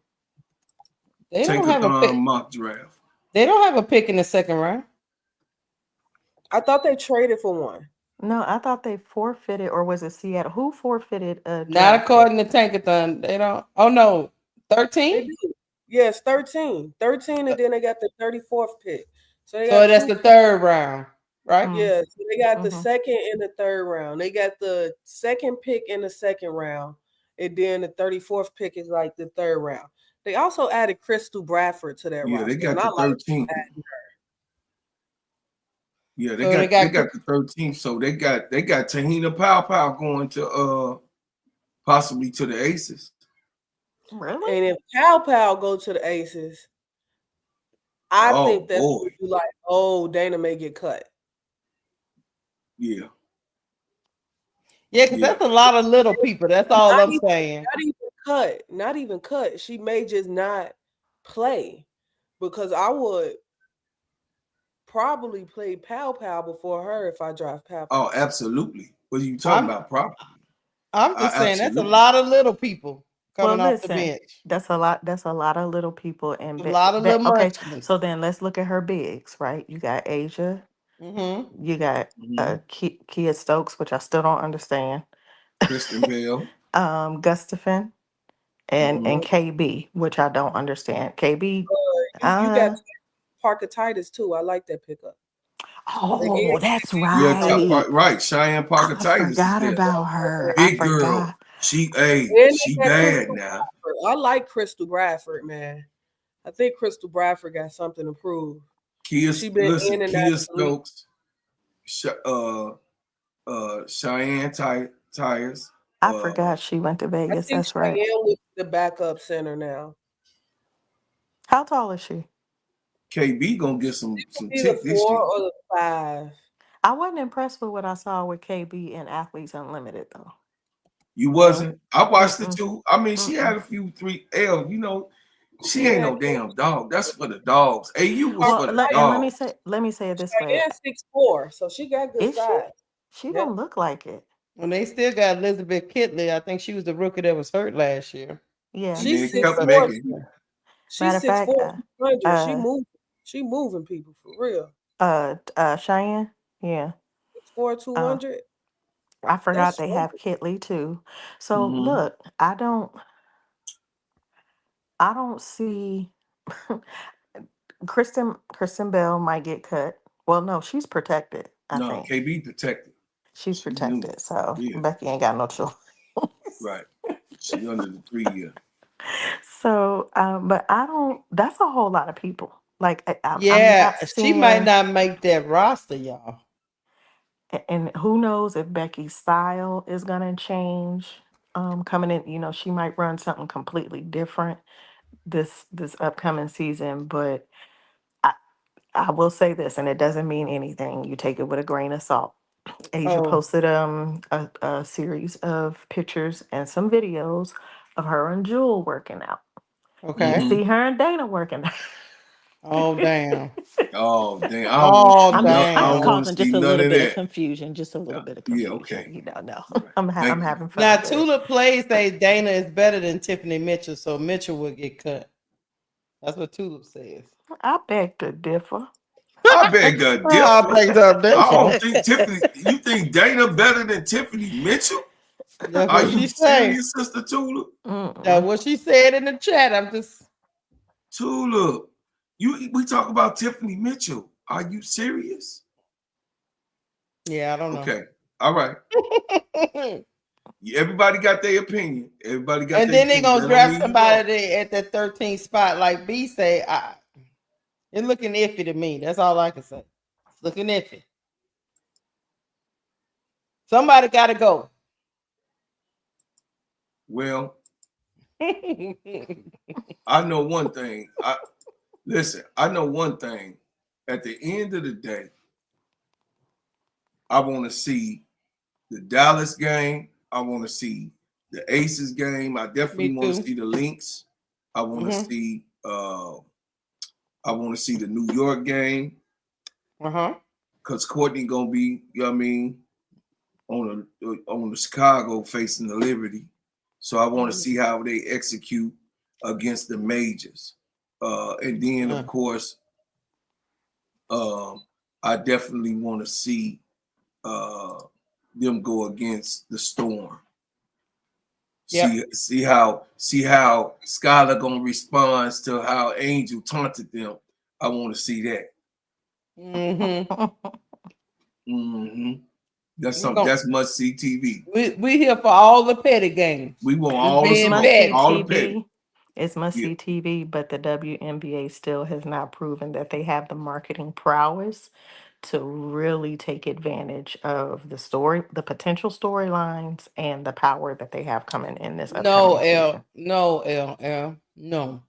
The WNBA is blatantly ignoring these storylines because they only want to push one narrative. One product. Mm-hmm. One product. No, they are fully aware of all this that's going on. No, they want one product to be pushed. Yep. One product. They are not ignorant in this. They know this. And it's crazy because you have somebody like Kathy Engelbert at the head of the Snake, And she is, who but comes she's from Mm-hmm. the background that she comes from, like a huge financial conglomerate where Shark. marketing is the essence of everything that they do. And that skill was not transferable for her into the WNBA. So that you don't even surround yourself with the right type of marketing experts and then get some young folks in there. You got to have a balance. You got to have a Could it mix be L? of I got a question for you. mhm. Could it be that the owners were just pieces of garbage that they didn't want to listen to? Now So it's association. Now you know how that association is. I mean, overall, me and you know how foul that association is, for as so owners is concerned. that is a possibility. Y'all know, aside from like producing, I do marketing consulting. And so one of my clients, my current clients, is a college. It's a community college, but the system is very like they operate in silos. And even though it is a bigger system, each department, if you will, so I look at them as teams. They kind of operate in their own way, but you still have guidelines. So WNBA is the college, it's the league, right? And then the departments are the teams, and you have the respective deans and VPs that are, over each department. But I think that might be a possibility. But at the end of the day, it's kind of a catch-22. You can be an owner of a team, but if you don't have a league to play in, then you butt out. Vice versa, you're the WNBA, you're the league, but if you don't have a The team like team. then you don't have a product to put. So they need each other. So I'm not 1,000% convinced that it's a thing where the owners don't buy in. That should just be a part of the finished product anyway. Like, who doesn't want to market their business or their product? Connecticut. Mhm. What Uh, they marketing though? That's DC. the other thing. You can Yeah. still market, like you can have a piss poor product and still market it. We see it all the time. How many times do you turn on TV or even on YouTube and the ads pop up, or you see a commercial for an ad for something that is really a garbage product? Mm-hmm. Like you couldn't pay me $1 million to eat at Burger King, No, but they running commercials. It's nasty. It'll no. kill you, but they still run. You know, And you understand what I'm McDonald's. saying? You So can't pay you me have to eat right. not a So burger. you have these companies that put out bad products, but having a bad product doesn't stop them from marketing said product. Uh, but there's forces at play in my opinion. Just that you can't pay me to believe that they don't understand the growth of women's sports have exploded, and that it would be better if they market more stars instead of putting all their eggs in one basket. The only way you could be making what we call a mistake is to be fully conscious that you are doing this for an agenda. I don't know no other reason, because Love you any too, brother. any consultant that you bring in will tell you exactly what I'm telling you, and I'm not in marketing, so you Hmm. can't pay me to believe that they don't know this. Right. Yep. I just think they want. It's just like if I tell my children that we only gonna use this type of trash bag, and that's all I buy is those trash bags. They're gonna think that's the best trash bag ever known to man until they leave my house, because that's all I'm providing them with. They are Yes. pushing What's up, this K Sap? narrative. We on a D block. They pushing this narrative. Now, for what reason they pushing this narrative? It's easier for Kathy to just push this narrative because she don't have to have her she don't have to craft marketing for 12 different teams. She can just craft marketing for one. But it doesn't even make sense, especially coming out on the No. heels of the inaugural season of Unrivaled. And you see how successful that was, right? My So, point. so you have all of these investors, Crazy. whether they're individuals, funds, or corporations who invested and are continuing to invest in Unrivaled. Look at the Unrivaled season is over. Ally is one of their biggest investors and partners. And they didn't just stop once the Unrivaled season was over. Guess Preach. what they did? NASCAR is going on, and they went and wrapped those cars for the races in Unrivaled logo branding. Mhm. Preach. So they're still keeping Unrivaled at the forefront of everyone of the conversation and on everyone's lips. Now you got cross what we call cross pollinating marketing or cross marketing, where you have people from other industries. Yes, it's still in sports, but a different niche within sports. So now you got motor car racing or sports, whatever you call it, racing, race cars. um, and now they're marketing this 3-on-3 women's basketball league. So And L, Kathy still has not learned a lesson. Like there's so much to. They did this college tour that they just launched. They didn't even market it. No one even really knew about it. but so L, why Mhm. would Kathy Engelbert do that then? When it's right there in her face. Explain it to me. Why would she do Pride, that? ego. You have some people that are just stuck in their ways. They think they know what's best. They think that some of them will convince themselves that they're playing the quote unquote long game. It doesn't make sense to us as consumers, but I'm not just a consumer, and there's other people who be in our shows and in the chat and in the community who have professional backgrounds as well and marketing backgrounds. And like you said, Keisha, you don't even have to be a marketing expert to see the obvious. And some people will die on the hill of what they believe is the right thing, the best thing. Not even the right thing. It's like they think this is the best way to go because of ego and pride, especially when you have someone who's been successful in a certain lane and their formula has worked for them for so long. And then you put them in another environment and they still try to pull from that same formula. They're going to ride that thing to the grave. Well, And I that's think that's what crazy. we have with Kathy Engelbert. She doesn't show me anything as a commissioner that makes me feel confident about, even with the projections of um, the WNBA and what was released today, I think it was, and they generating billions of dollars. There's No, what no way that the WNBA is still in the black with those kinds of numbers coming out. But that's the reality. $2.8 billion came out today. Yeah. 2.8 billion. Hey, hold And on you a telling second, me guys. that? Hold on Go a ahead. second. Hmm. Here comes the money. Here we go. Money talk. Here comes the money. Money, money, money, money, money, money,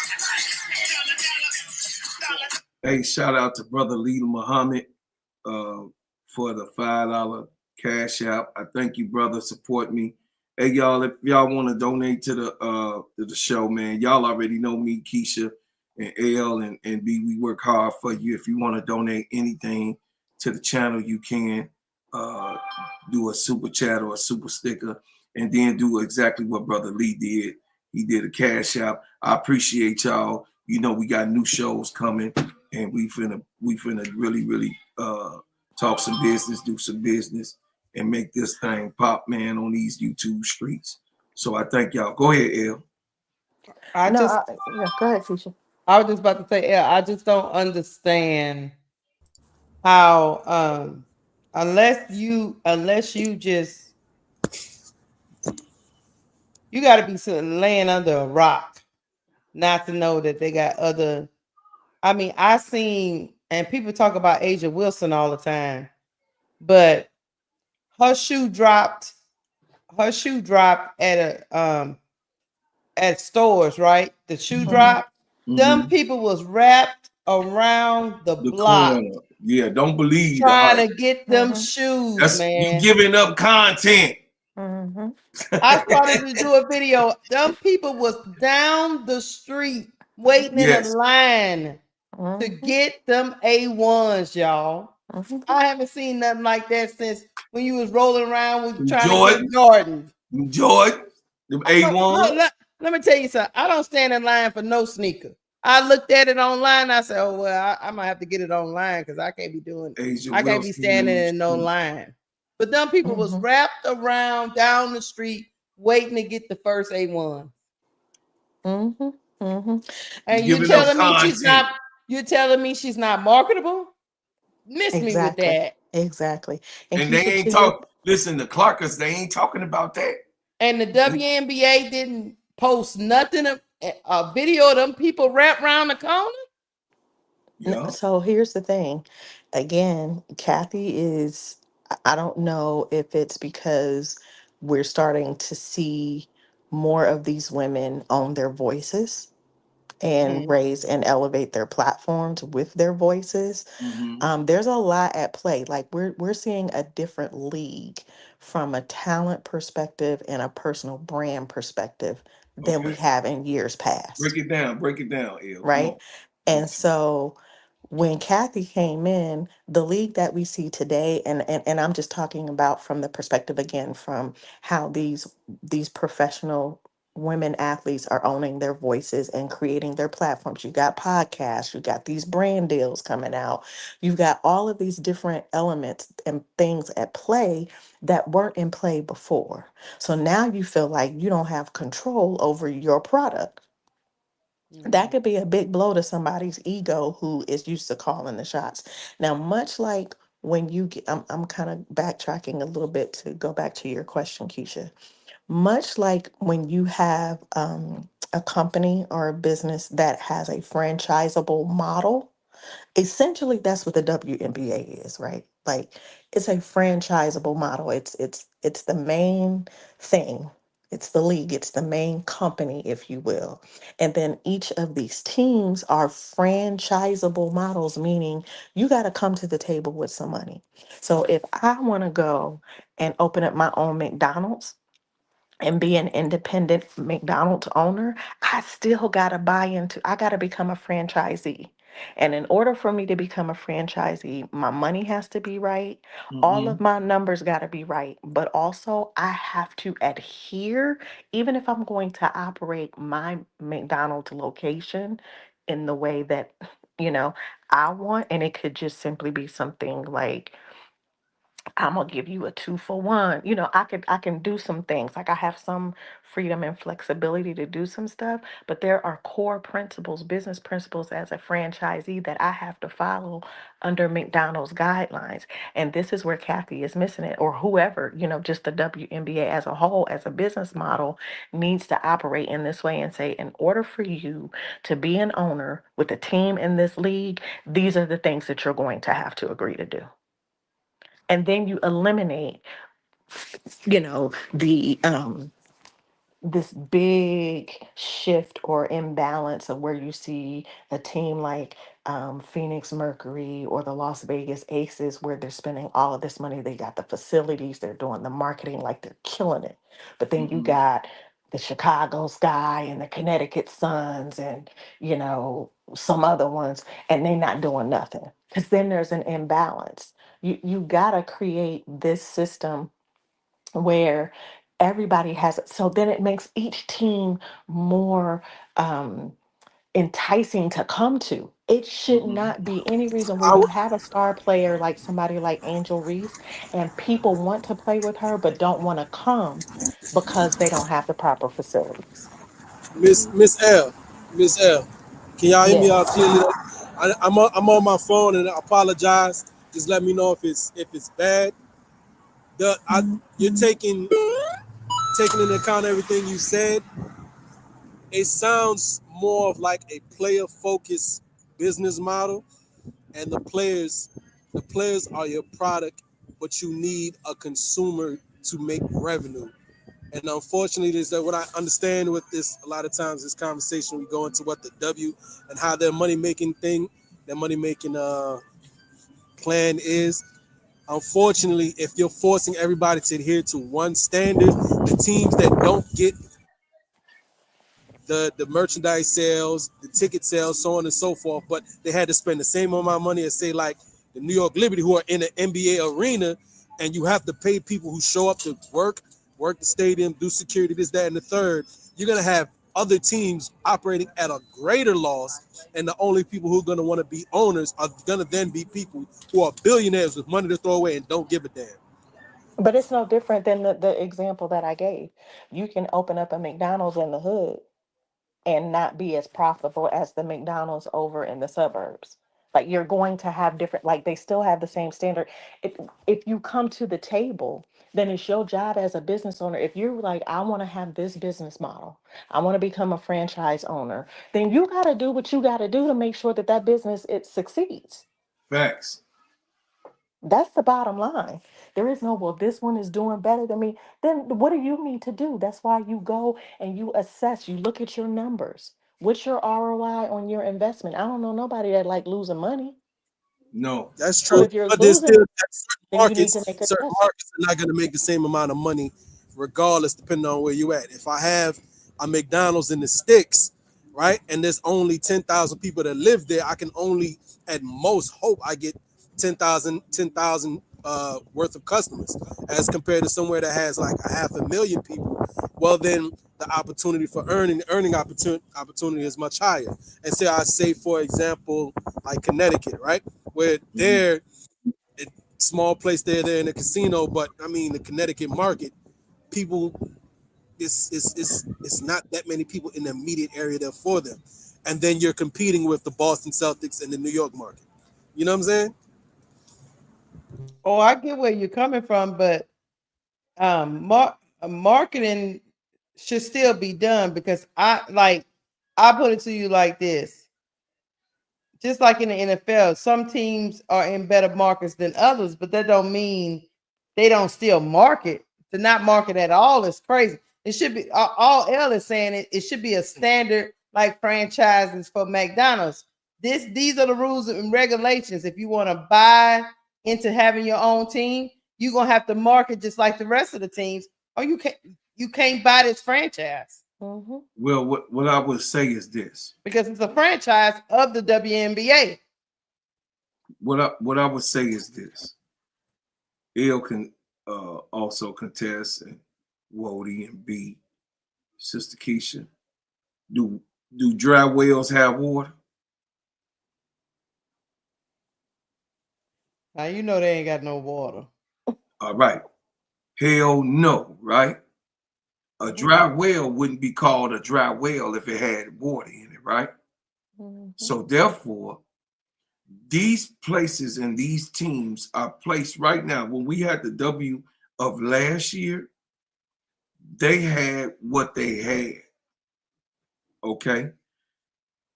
What they getting this year, next year, and the year after that are strategic places that they giving the green light to build stadiums and teams to bring prevalent to those cities, those towns, and those states. Okay.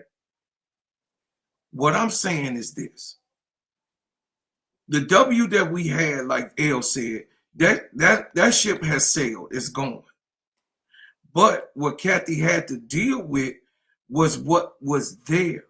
And what was there wasn't down to the bones, L. It was not, I believe, me personally, that the teams mismanaged and mishandled the players because they were able to get away with it. And the way that they slacked in a lackluster uh, uh, show of faith in promotions, that is not on Kathy. Kathy is what L is also. I understand and absorb what you're saying, especially what how you bringing it. But Kathy could only be the rah-rah person and campaign for those ones or those teams that are conditioning themselves to bring in more people. But we have seen in the WNBA of the 28 years that they were just running a welfare market. That's true. I will say it and repeat it. They was not taking care of the players. That's true. All of the teams don't fall in that bracket, but it's, hey, 4 for 12, that's a bad damn number. 4 for 12 is a bad number. So what I would say is this, and I know both you L definitely gonna speak on in B. As a woman that want better, as a woman and a woman with business uh integrity, you have to be able to put some type of polish on your fingernails at some point. So when does this get cleaned up, L? When does this, I mean, just give me a projection on when does this get cleaned up? And what we watching has been horrible all the way to where Angel had a damn filthy rag hanging from a window pane, walking into a broke down, closed up rec center that eventually uh, that eventually was a situation where it was a bad look for Angel Reese to be coming into her rookie season. Go ahead, I'm done. I think it just goes back to what I've already shared and what Keisha has also shared, and that is a couple things. There has to be some change in leadership. Now, whether that's a new commissioner altogether or whoever Kathy has That's around what her I'm in leadership saying. That's what roles, I was saying. or a combination of the two. I don't know. But it goes back to what I'm saying is if you take this approach, this franchise model approach, then you eliminate those raggedy types of things happening. You have a high level player coming to an organization. You mean to tell me y'all couldn't go to Wintrust Arena or even a hotel like It in don't this cost that much, L. in Chicago of all In places the crib. You where y'all just got didn't want to do it. Now I exactly. was saying what Miss L was saying on that is the way I can see I have a solution for that, but then it becomes unfair to the teams that are doing well. It's not necessarily that you raise the standards and then to get into the things that we've been seeing in our world sphere, but you can technically lower the standards to where everybody has to meet the standard where the lowest earning teams just being fair to looking at everybody's books and say, okay, this team, this is what the base level everybody's been making. Everybody has to come up to the standard. Then you're basically lowering the standards, and nobody can go above that. That's where ergo, where you had Joe Tsai, who and Brooklyn Nets owner, he was able to afford to do more for the Liberty players as well as the Phoenix Mercury and Suns owner, and of course Indiana Fever owner. But all those team owners that have that are also owners of NBA teams, they're able to do more because they kind of just absorb their NBA WNBA team under the NBA franchise and share resources, right? And it becomes a more favorable place for them. But then it's basically all those owners that have NBA teams, they can't do extra for those WNBA teams if you're going to lower the standards. That's the only way you can actually make it kind of fair. Voted So Matt. So those business teams that isn't are God, not fair. making Let me can play on an even play. business isn't fair. Business isn't fair. No, we're not talking about Then fair. what I was saying, the problem with what you're saying on Miss L with the franchise model, that type of model is then you're basically saying only people who make a certain amount of money are allowed to own teams. And if you lose money, so what? You're gonna lose money, but you're gonna spend your money. And So then Take maybe that that way I'm damn not again, team sure. out that city. Okay, Take no, no, that no, team out the city. no. Fire the doggone commission. Exactly. So here's it's the not thing up to our about standard. franchise models. You have to come in with a certain amount of money. Yep. So You can't if just buy McDonald's. if you let's just say, and this is really, really a low number, you only need 50 grand, 100 grand. Let's do 150 grand to have a WNBA team, right? 150 Hmm. grand to start a McDonald's.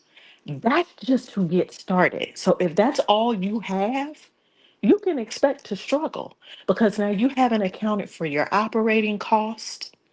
You haven't accounted for your talent development programs. You haven't accounted for product price increases, market share. You haven't accounted for any of that. So whoever just, I think it was Brokaw that just said it. You gotta like be intentional with where you're building. Just because you have the money to come in and own a WNBA team doesn't mean that you should. You don't go and set up in a There's a market that well isn't profitable. that's dry, have water in it. Did y'all know Columbus, Ohio, that I was born in Columbus, raised all over the world, but born in Columbus, Ohio. Columbus, Ohio is a test market.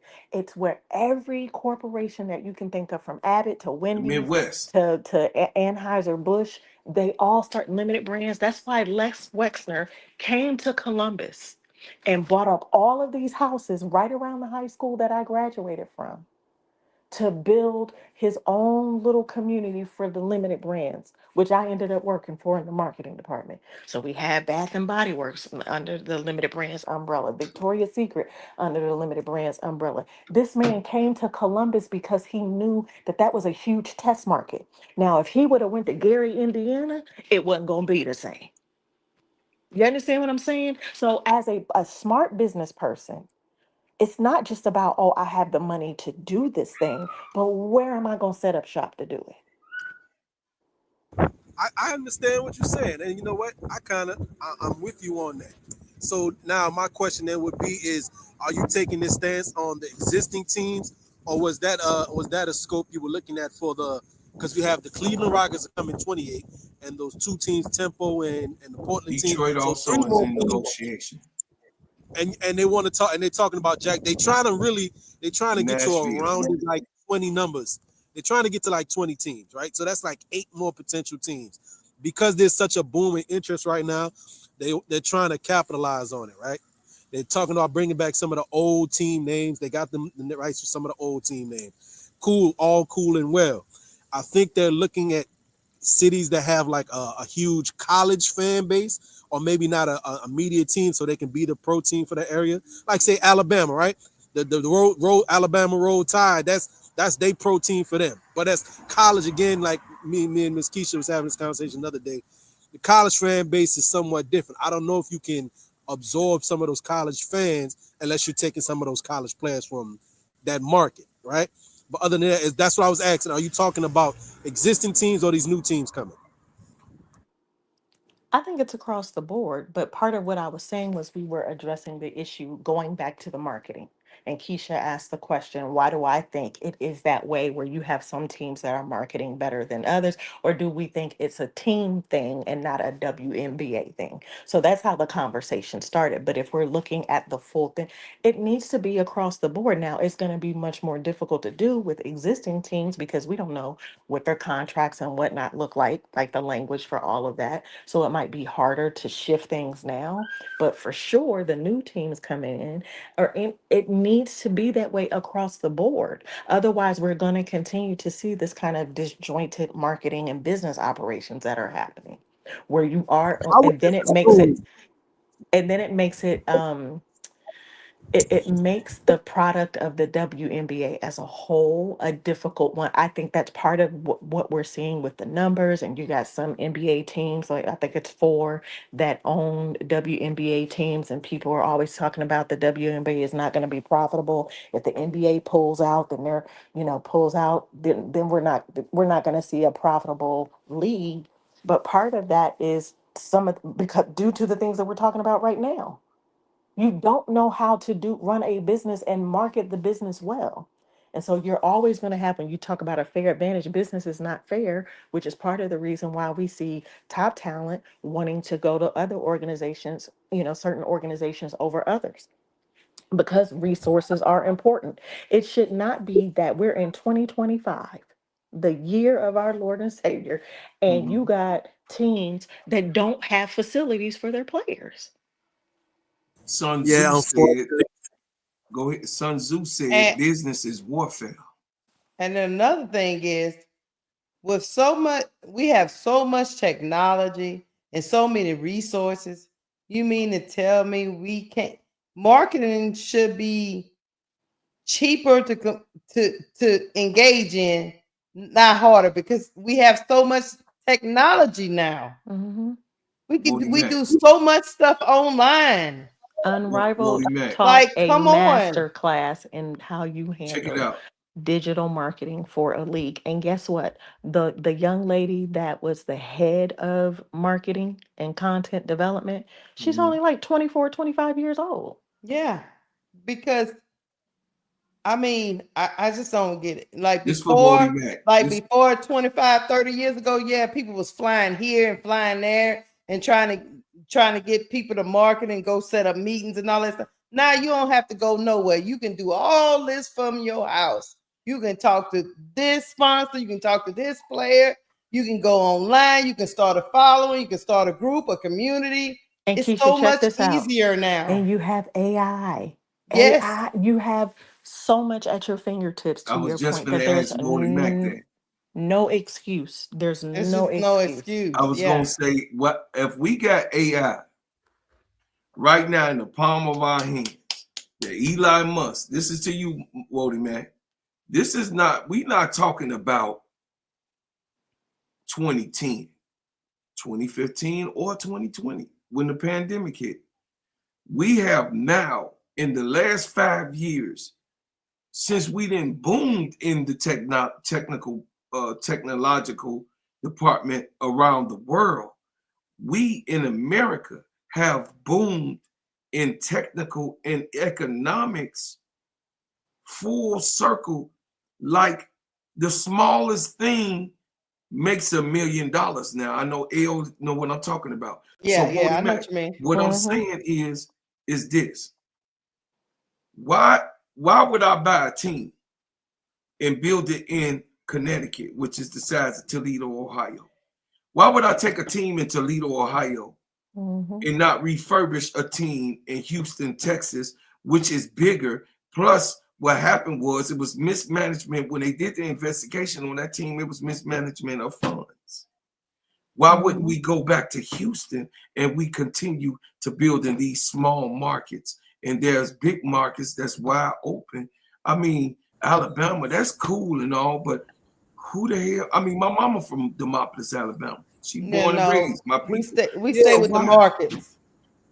I would say now, if something else that came to my mind, this is yet to be seen, but we got the Valkyries right coming, Yeah. and The 100, you're saying about 150 to 200 million franchising fee they've been giving these teams, so on and so forth.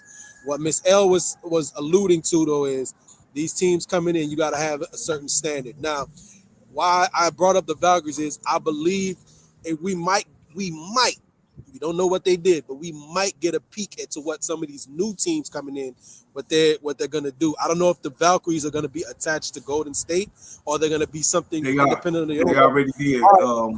They already said that they they Gucci. They Gucci because they attached to Golden State. So yes. It is what it is with them. It would have to be more so. And then the Cleveland team, the Cleveland Rockets team, that's going to be in Cleveland. They probably Indiana Fever.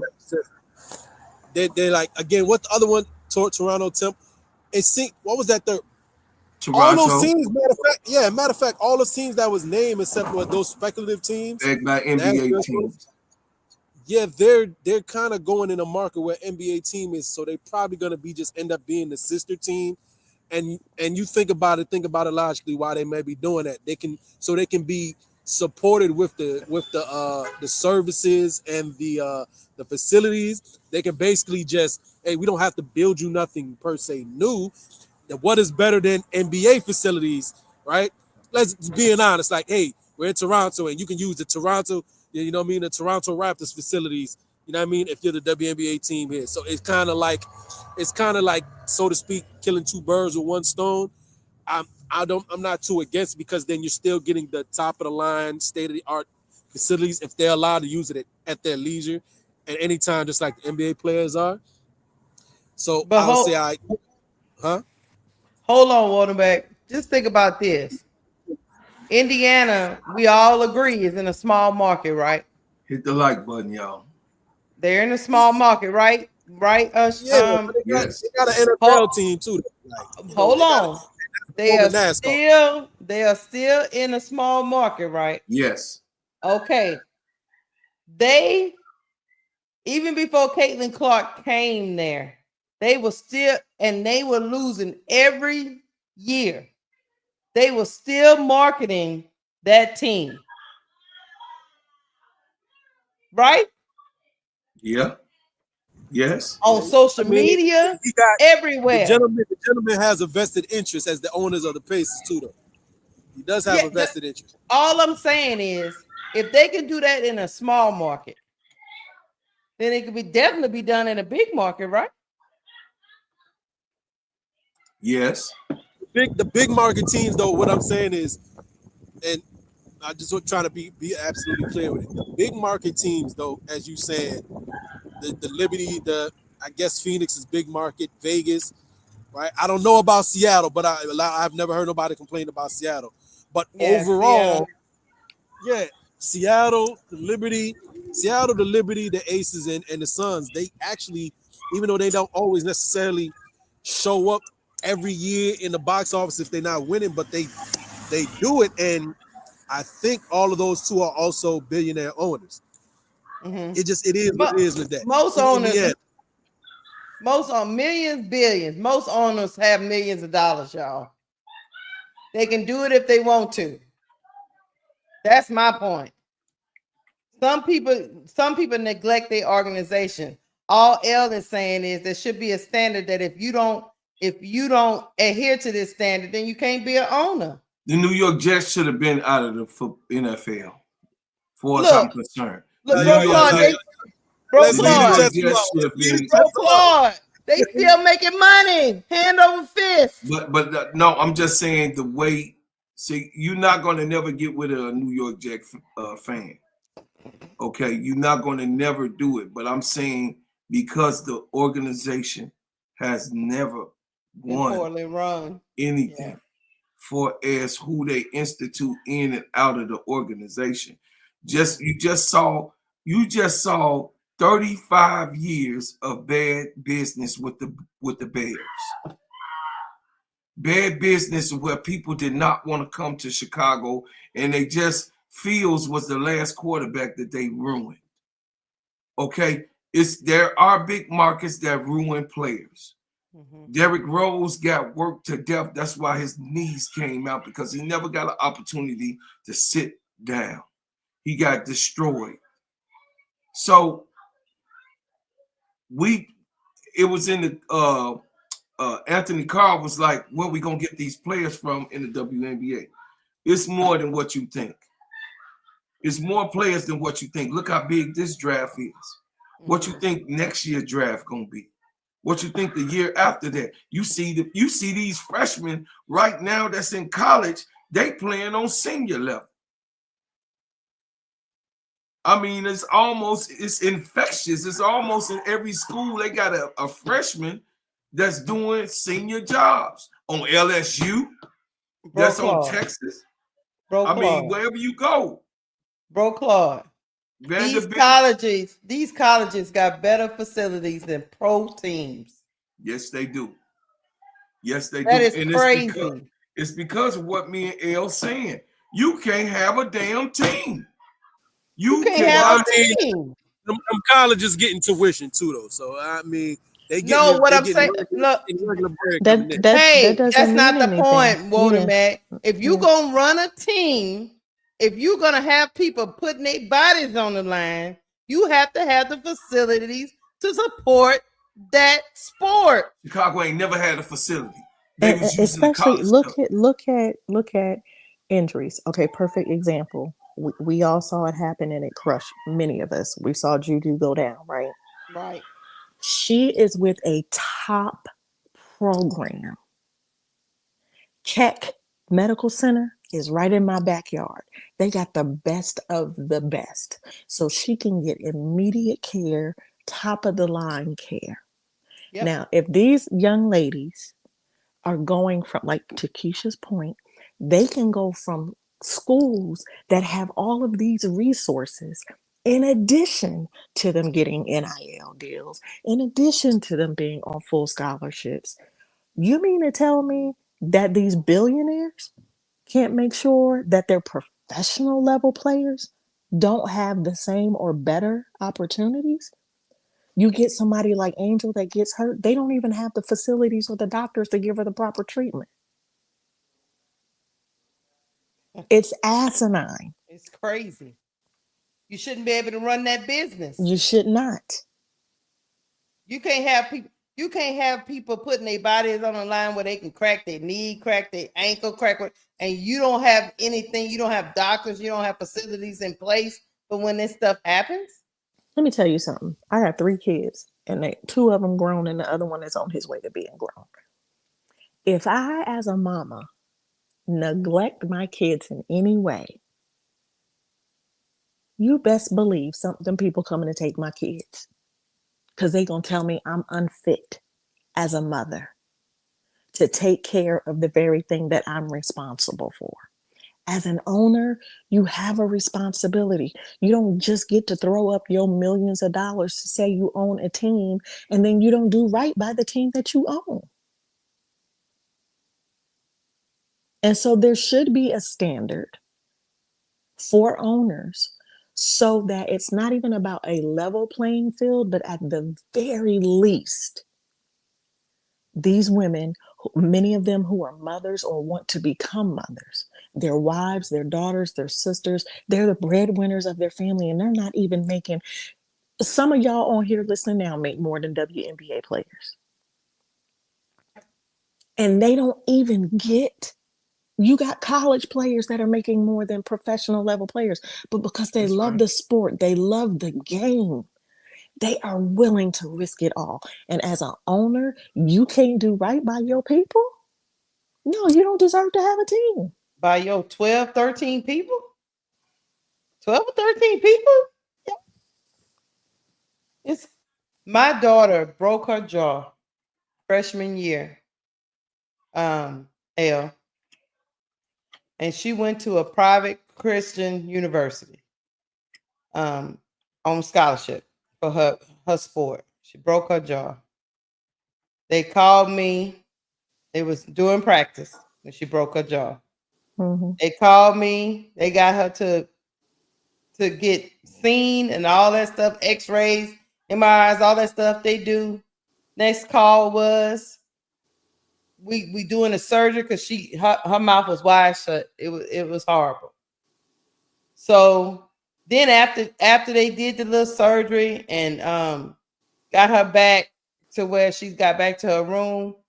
All kind of stuff happened after that. Sports therapist, physical therapy and mental therapy. Because a lot of athletes, when they get hurt, they deal with depression because of that injury. All that for a kid in college, a freshman. And these women, I think it's atrocious. I forget what player it was that got hurt, and now she's not going to get paid at all. Like, And that's a very real thing. like really? We dropping people like that? That's a very real thing. You don't have no kind of insurance or nothing for nothing? Yeah, I just, and these are college students that are having this thing. And women's sports, as we know, Wody Mack and L, don't make the money that the men's sports do at the college. And they are still taken care of. Because they know they will get sued out their mind if they just leave kids in their dorm room with broke jaws. Right? Yep. Should be the same thing on a pro level. You shouldn't be able to run a team if you're not going to be able to provide everything that goes with dealing with athletes. That's it. And I agree with you, Anthony. In the chat, he said, y'all see why FUD stayed. It's a lot more money in facilities, and you're absolutely right. She talked about wanting another year to develop more, and she's coming back, she's coming off of an injury. She wants another year, but also looking at the current state of the league. And then you throw in the CBA conversation. That's a whole other thing. So if I'm eligible to declare for the draft, but I'm also eligible to play another year in college, guess what I'm doing? I would stay. I'm staying too. I'm staying too. Well, not especially if I have injury history. Right. Oh yeah. My bad. Y'all hear me? Yeah. No, what'd you say? My camera. Is my camera not working or something? Oh, this shit crazy. No, I was just saying. I find it odd though that UConn is still battling for a championship though, but AZ Fudd made it her business to announce this now. I just find it odd though. The timing is odd, and people keep asking Paige the question. People keep asking Paige the question, and you can play word semantics with it. You could take people at their word. The last interview I remember, they asked her, is she going to the WNBA after the season? She said that's the plan. Not even a definitive yes. That's the plan. So it's still like she hasn't even given like a, a definitive answer to will she be coming back. She'll be declaring for the draft. So who knows? Let's see. No, she had on her post that she said she'll see them next year. Whatever the stadium name is that they play in. Oh, you talking about AZ Fudd? Yeah, she said I'll see y'all next year. Now my only thing with that is like, girl, you knew you was gonna do that, so why you go through the whole pomp and circumstance of the senior night? Through all that? Through senior night, you had your parents up there when you doing senior night activities and whatnot. You could have just, but I get it. It's it's a business even in college, and if she didn't participate in senior night, then people would have already came up with their own speculation. She's not declaring for the draft, and this draft is gonna be interesting. It's going to be interesting because AZ ain't coming out. Is Paige going to come out now, or is she going to stay another year? Is she eligible to stay another year? Is Flau'jae going to come out? It's a lot of variables. AJ going to stay another year. Yeah. See, players like Flau'jae can come out because they're making money outside of, she'll continue to make money. So she can come out and she'll be Paige fine. and Flau'jae, they're going to be all right. They're going to be all right. Kiki Efren going to be okay. Yeah, it's just some other people that Sonya Citron, she gonna be all right. I guess she's not really she don't have a lot of deals. Is what I'm saying. Sonya Citron gonna be okay. Okay. Trust me. Everybody needs Sonya Citron. They fighting over her right now. Oh no, I'm not talking about that. I'm talking about the money she's making. Oh yeah, that's 79,000. She got an NIL deal, so she all right. Well, listen. One thing about it, the Irish take care of their own. I mean, Ella professed to that. All of them girls got their NIL deals, and they really listen. Most of the ones that you see got their NIL, but people, high profile teams like UConn, Notre Dame, LSU, the Gamecocks, all of them Gamecocks got 8 girls on NIL right now. Oh no, I agree with that, bro, Claude. I understand that completely. I'm so talking about when, I mean, once you leave that school, them NIL deal stop. I'm talking about you in the W. You need brand deals for the W. If you don't have those deals, you are dependent on that 79,000. Shoot, Angel was the first to the $1 million in the NIL deal. So yeah, hey, it is what it is. Players like Angel and Flage gonna be all right. The players like Isaac Fudge, she doesn't have deals outside of college. Mm-hmm. So if she comes out and don't have any deals and she on that $79,000 salary and she get hurt and end up in Connecticut, some podunk crazy place, she gonna get messed up. So she should go back. I'm glad that she did stay another year. I'm glad. I really am. I'm glad that she did end up staying another year. But you guys, look, listen, I got to get up tomorrow. I got a show that I got to do at 11 o'clock.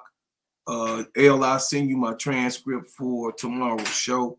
That's not completely true, T. Camilla. I'm gonna tell you why.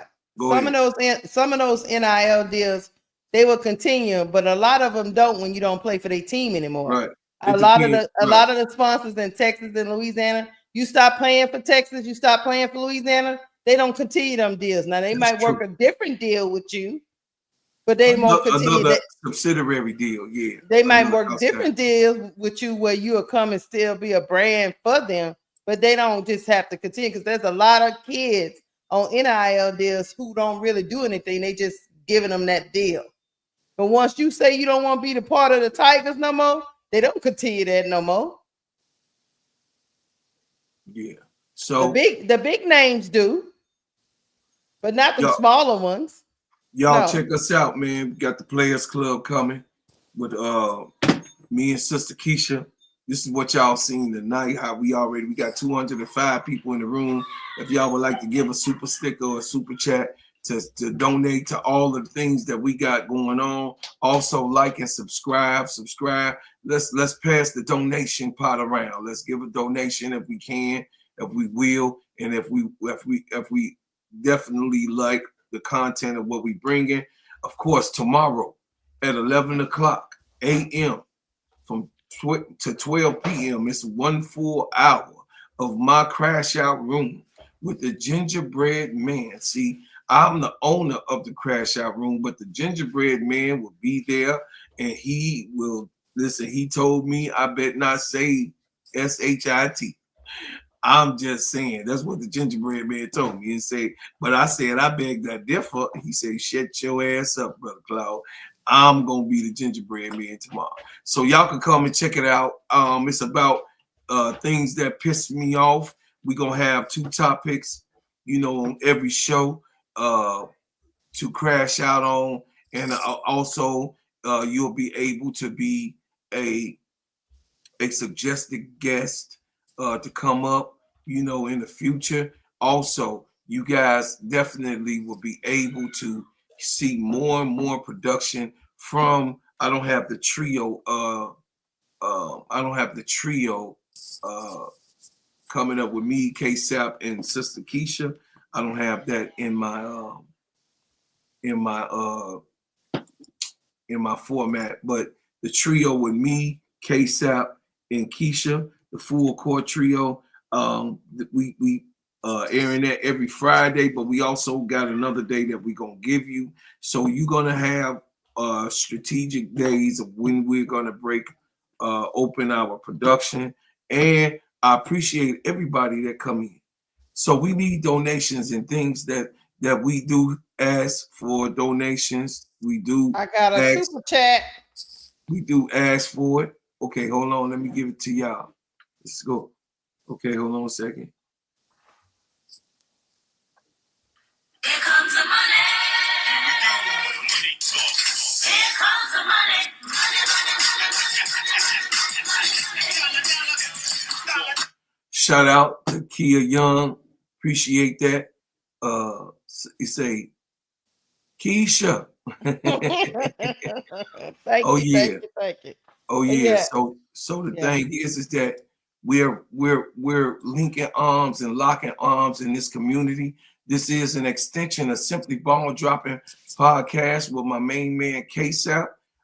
We appreciate KSAP for all what he does, all that he do, the things that he's put us in and shown us, all of the time that he takes out with us in the graphics and everything that you see. Sister L, I thank you for everything that you do, everything that you will do, because we putting your ass to work, getting your 10% and shut the hell up. That's all. But Thank you for your definitely, expertise. we definitely got people that's here that are award-winning people, quality people, qualified people to help us, and we definitely gonna exploit that. I appreciate every single person that came out with our subject today, and it's good to cover this, man. I thank y'all for everything that you have done, everything that you did in the past, and everything that you will do. So also support my shea butter, my whipped shea butter. Y'all get it in 3 to 5 days. Heals all marks, blemishes, rashes, bruises, eczema, psoriasis, and all types of skin ailments. Download my music. My music is on every platform. You can go to iHeartRadio because I am an iHeartRadio artist. That's right. You go to GINGAHBREAD space man, and you can go and download the music on every single platform, every single solitary platform. And then you also can listen to the Bread Makers. Well, our Bread Makers album is released. We appreciate you supporting. Subscribe to the channel, like the channel. And if you join the channel, you will become a bread maker. And I got something big coming for us this May. And this summer, you also, every member will get a t-shirt, a Bread Makers t-shirt, every single member. And I appreciate y'all so much. T. Camilla, I love you. I appreciate you, Tiffany Cole, baby niece. I thank y'all for being here. I see everybody that's in the chats and the comments. Sister L, always, it's a blessing to be your friend. It's a blessing to be your brother. It's a blessing that we are united in spirit. Sister Keisha, you already know that I love you. I thank you. I appreciate all the help that you give me, all the talks that I talk to you about. B, I appreciate you. You already know we link to the hip. I'm going to make sure that you all right. Brother K-Sap, thank you. We love you. We love you, brother. We thank you for everything that you've given us, everything that you have done, and everything that you will do. And listen, tonight, I'm going to leave y'all as I came. With another banger. Good night, y'all. Good night, y'all. Good night, y'all. We